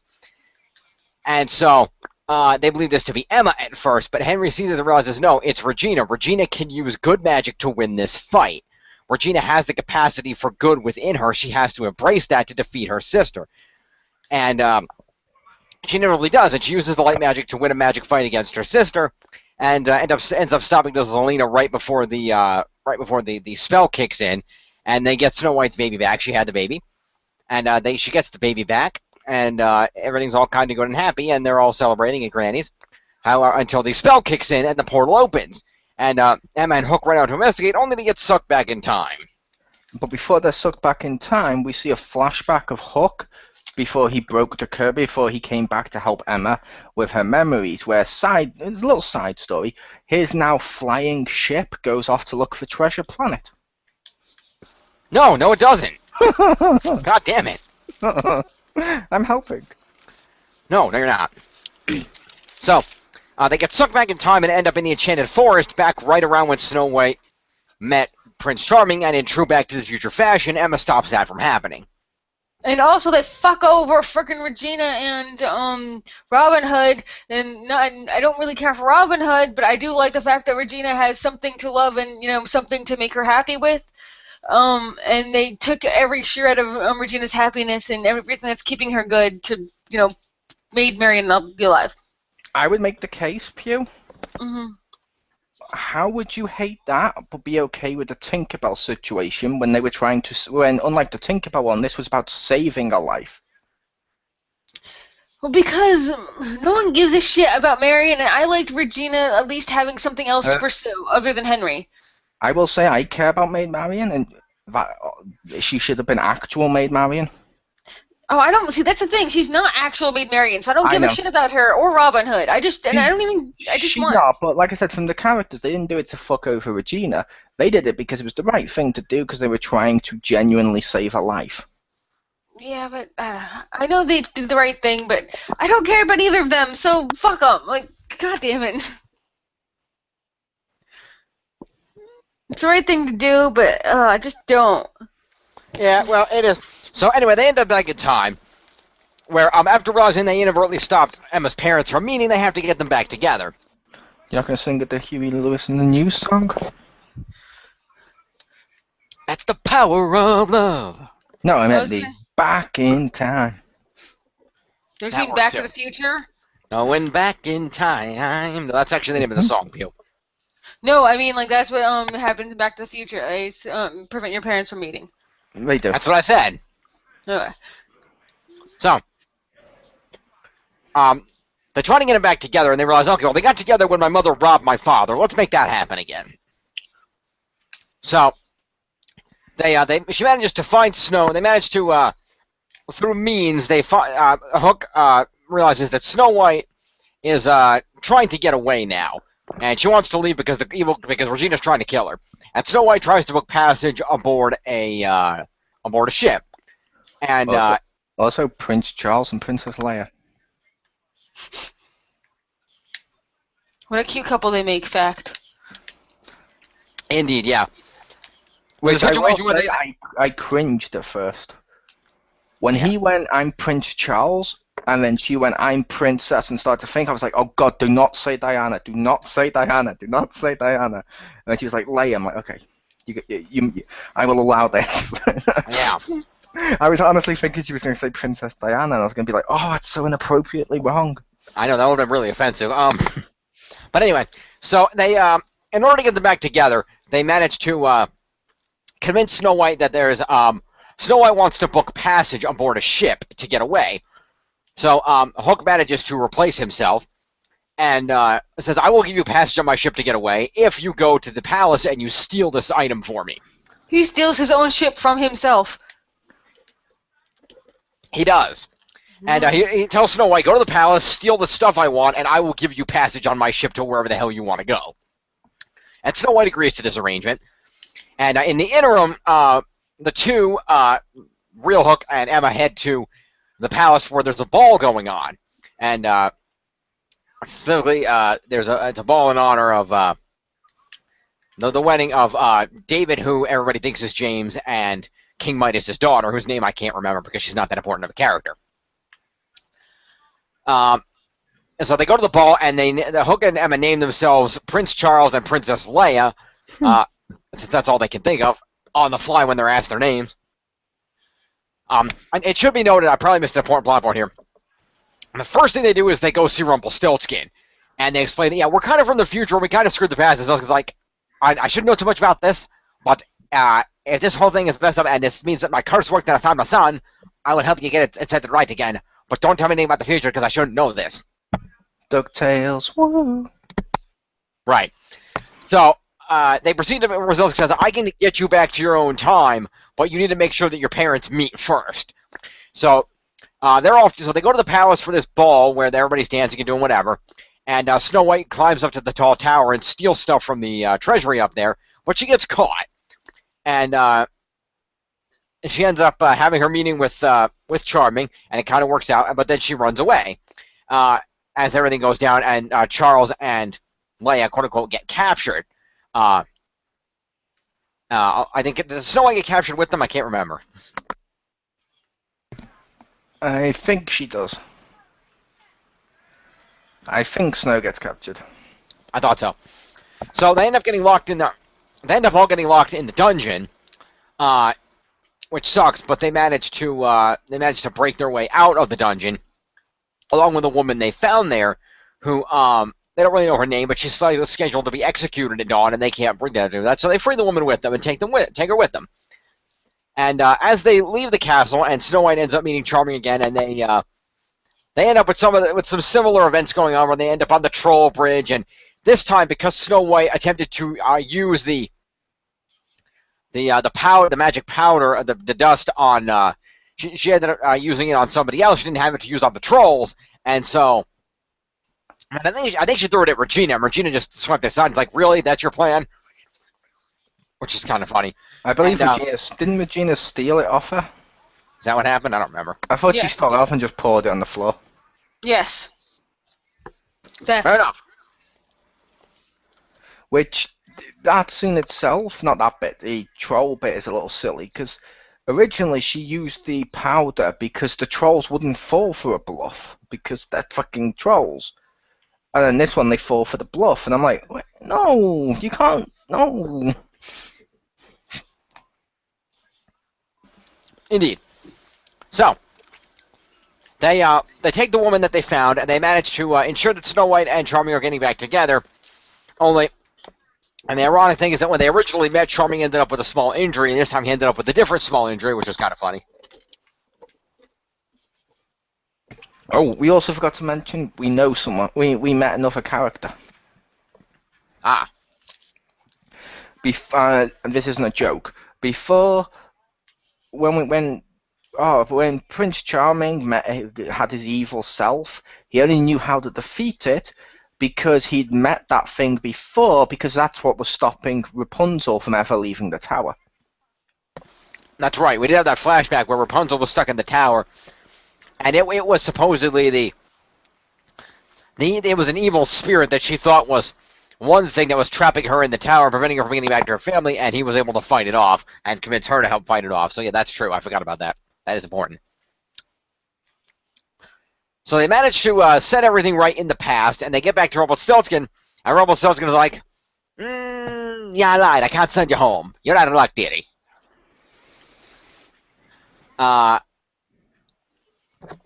And she's like, but you said you would restore our future. And he goes, but now you have restored your future. So it's what I told you was true, from a certain point of view, as he hands her father's lightsaber. Ha! That'd be awesome. So, he was like, I can't help you get back. Unfortunately, I can't help you get back. That's not really going to happen. The thing I was going to use to get you back didn't work. Um, and then he locks them in his room of really powerful evil artifacts that nobody should touch, even him. Didn't he lock him in there because it would break? Because that is the only way of freeing him. Was that why it was? Okay. Because afterwards, he's like, when he hears the spell go off, he's like grinning. He's like, good, because he knows it'd work. Fair enough. So he sends them in there, and they end up finding a thing that will get them back into the past.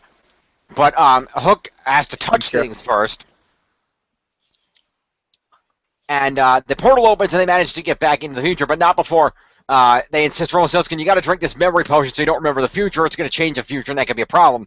And Stiltskin's like, but I need to know, do I find my son first? And at first, he won't let them go, but then he does. And he drinks the potion. And then all the reaction's like, the hell am I doing in here? He just teleports out. Yep. So they managed to get back, but they brought a little gift with them. So they get back, and they find everybody back at Granny celebrating, and they're all happy. And then she introduces, oh, by the way, we found this woman in the past. She still thinks you're kind of evil, Regina. Could you maybe help explain that you're not? Oh, yeah, sure, no problem. It comes out. Maid Marian, my love! Robin Hood! Making out. Emma, you fucking bitch. Why can't I be happy? I hate you. You did this on purpose. You're just like your damn mother. Fuck you both. And she marches out. Which I have to say, overreaction much. I know. I really like Regina, but overreaction much.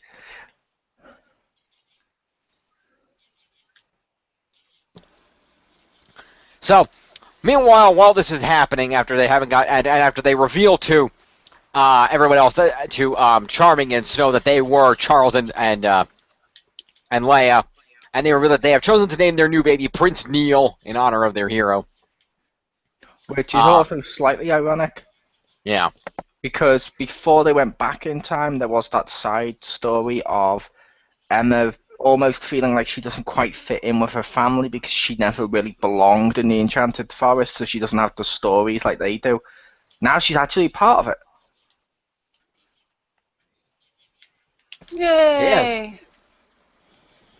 And as we wrap up season 3, we cut back to the barn at the farm where the time travel spell was going on, to realize that they inadvertently pulled a small little urn thing through the time portal with them from Rumpelstiltskin's room of incredibly dangerous shit, which is to open, and a blue liquid spills out, which forms up into a bleach blonde woman in a blue dress who freezes the urn and shatters it as she walks out of the barn.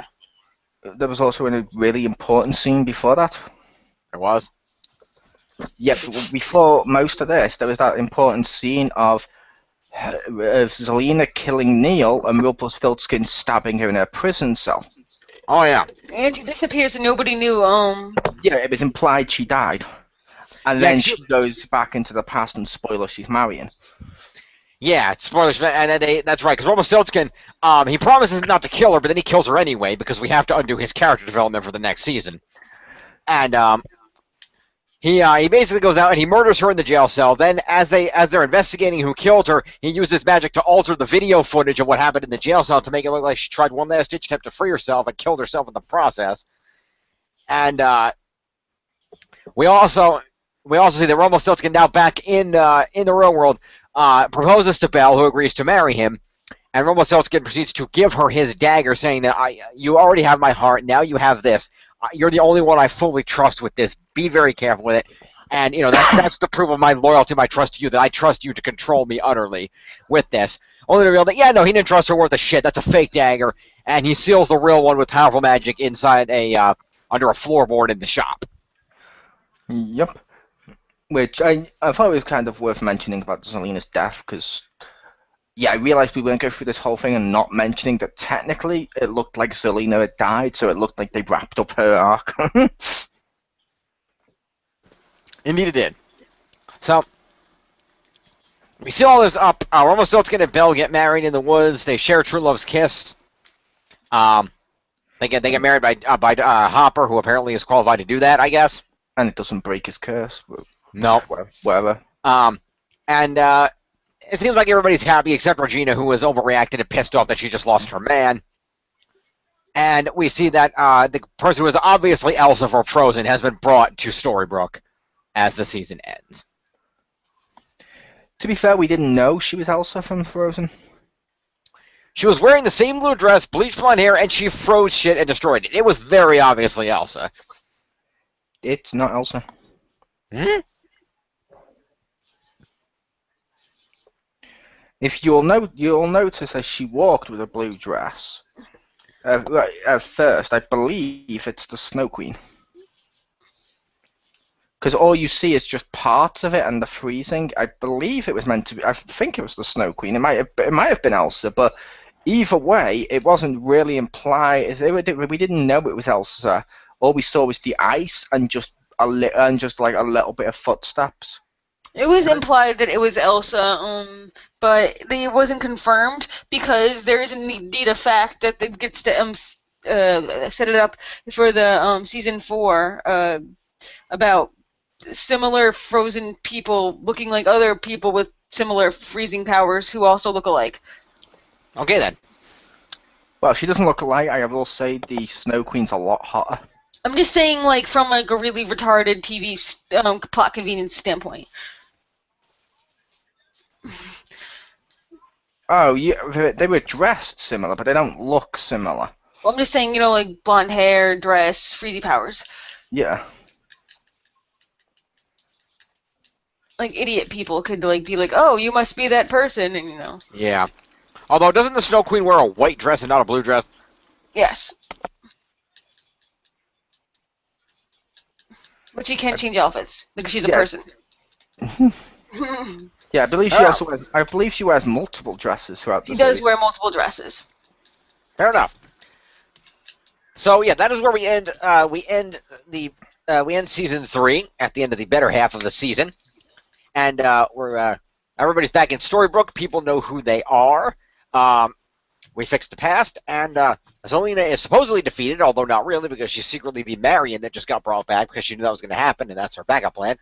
Because one thing we saw is the reason that time portal activated is because when Stiltskin killed Zelena, her spirit, magic, energy, whatever, went out of the jail cell and went over to the portal and activated it. So her spirit, magic, whatever, went back in time with her, with them, apparently. Yep. So there you go. So, final opinions on the second half of season 3. Better than the first half. I preferred the second half. I think the second half should have been stretched out more and should have been the only half, if that makes sense. Like, it should have been the only story going. But I will say the Maid Marian thing, ugh. Yes.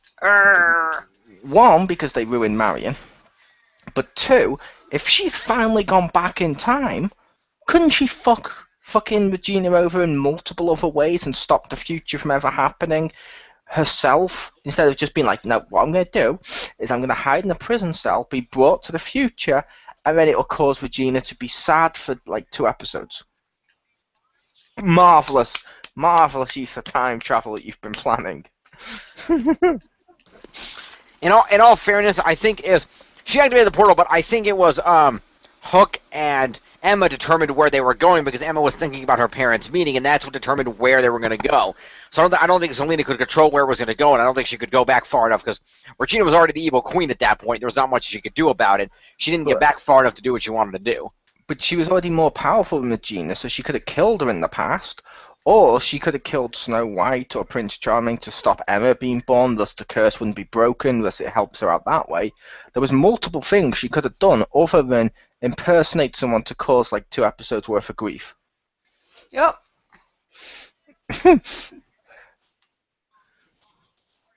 Like, if she's more powerful than Regina, she literally could have just walked the fuck in there and been like, oh, hi, Regina, and killed her instantly.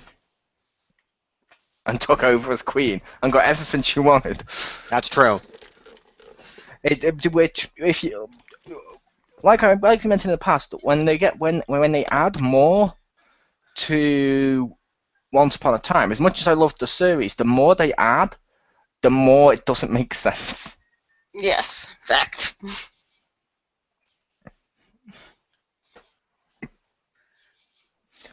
Like, slight spoiler, but series 4, we meet Ursula. Yeah. And she's a villain. Big shock. Yeah, but when you saw the thing when Regina impersonated her, And then she tells Regina, "Don't ever impersonate me again." As Ariel and all the other people around her legend said, she was just a good goddess of the sea. Mm-hmm.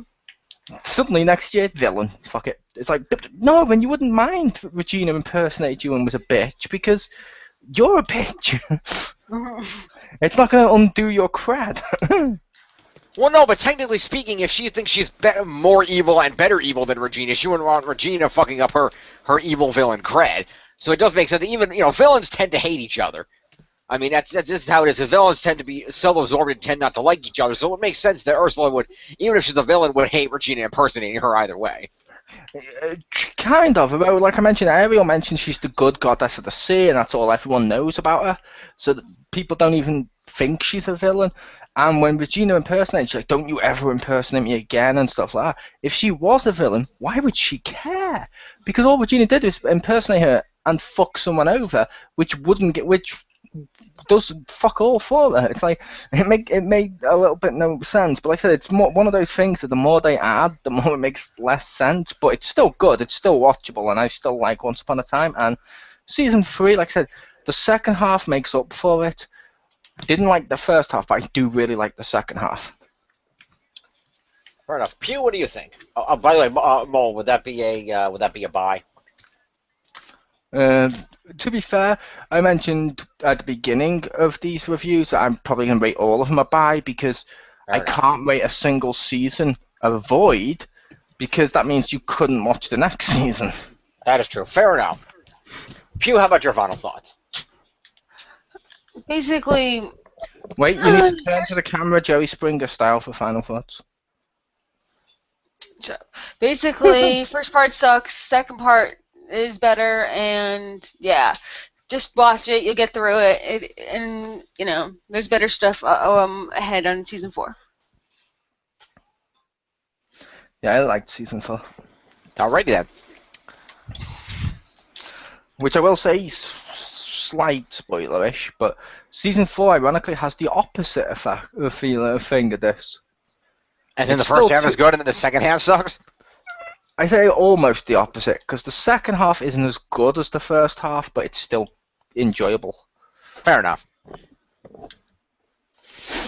So, overall, I agree. I had a few things I did enjoy about the Peter Pan arc, but overall, it felt long, it felt dragged out, and a lot of it felt unnecessary. Just a lot of episodes of just walking through the woods and accomplishing nothing. I didn't like that. It was boring. See, ironically, I felt the opposite. One of the reasons I didn't like it was just too compact. There was too much happening in every episode. Yeah, that's what I was going to say. That I wanted it more fleshed out, so we actually got more story, so we'd care more.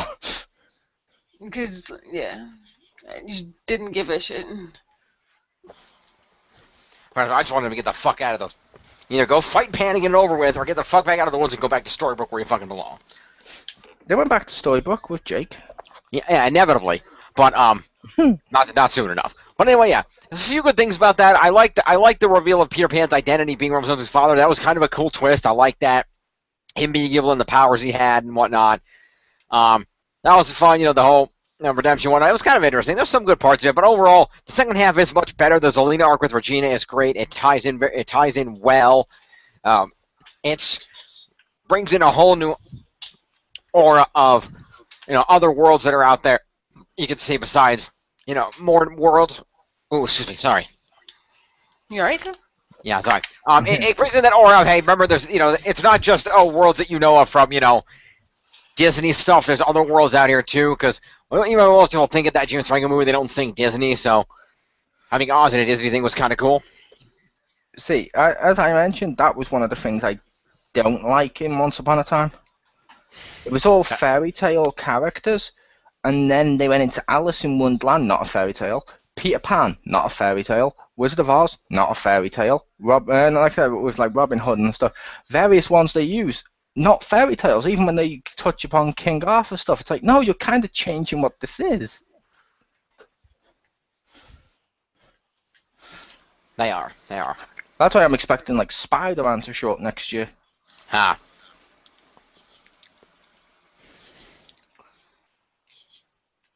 Oh my God, that's it. Henry's the heart of the truest believer. Who's always addressing the true believer? Stan Lee. Henry is Spider-Man.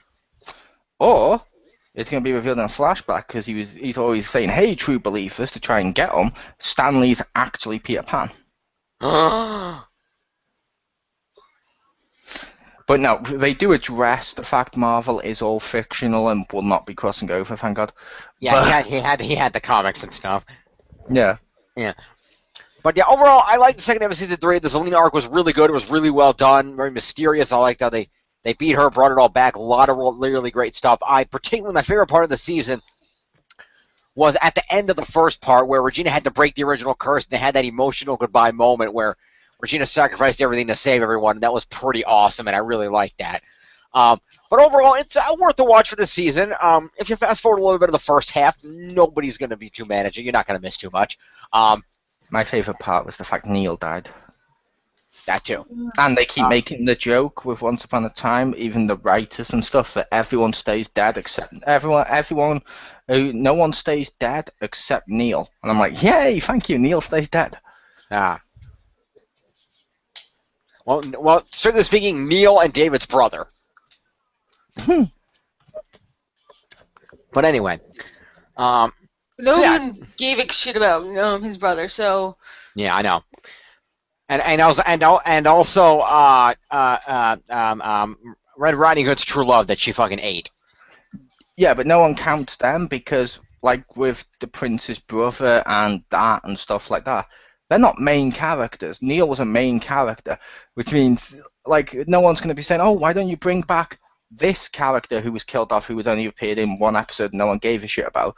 But they might say, like, let's say Belle died, it'd be like, bring Belle back because she was a main character. Oh God, does that mean they're going to bring Peter Pan back? Please don't bring Peter Pan back. They could bring Peter Pan back, hopefully with God. Jake.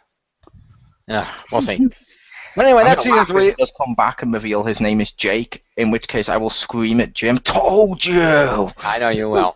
At any rate, this has been a review of season 3. Go check it out on DVD. It's worth the watch, or Blu-ray, or Netflix. I mentioned Netflix. My one was or Netflix because that's the only place you can watch season 3 legally over here, unless you import the DVDs or Blu-rays. Yeah, so if you're in the UK, check it all out on Netflix, including the episodes of season 4 and new upcoming episodes of season 5 that will be on there a couple days after they air here on ABC, starting in September on the ABC network here in the good old US of A. And there will be a review of season 4 of this fine program once I watch it. It drops on Netflix here in America on the 28th of August. DVD and Blu-ray available now. Does that mean next summer at Disney there'll be a season 5 review, since it'll have been on TV and now you'll have caught up, so you'll be able to keep watching it? And make it a yearly summer at Disney thing of Once Upon a Time seasons? I'm up for it as long as I keep making the show. We'll do that. So stay tuned for the season 4 review sometime in September once I watch the season. That will be forthcoming. See what I did there, season 4, forthcoming? You like that? That's a joke. I don't get it. Yeah. Anyway, so thank you two for joining me for this look at season 3. A lot longer than I intended it to be. I'm sorry. That's fine. And it's also worth noting in the Enchanted Kingdom, James Phoenix was Waluigi. Ha! Fact. Okay then. He makes as much sense as the other stuff they keep adding. Fair enough. Anyway, I'm James Phoenix. This has been The Lair of the Phoenix. Stay tuned for a little later on tonight when we're going to take a look at the final video of, or actually the final segment of the D23 Disney Convention, including theme park news and any other stuff that wasn't in the other categories that we want to talk about. So stay tuned for that with me and Anastasia Laserbeam at least, and maybe other people. I'm James Phoenix. Peace.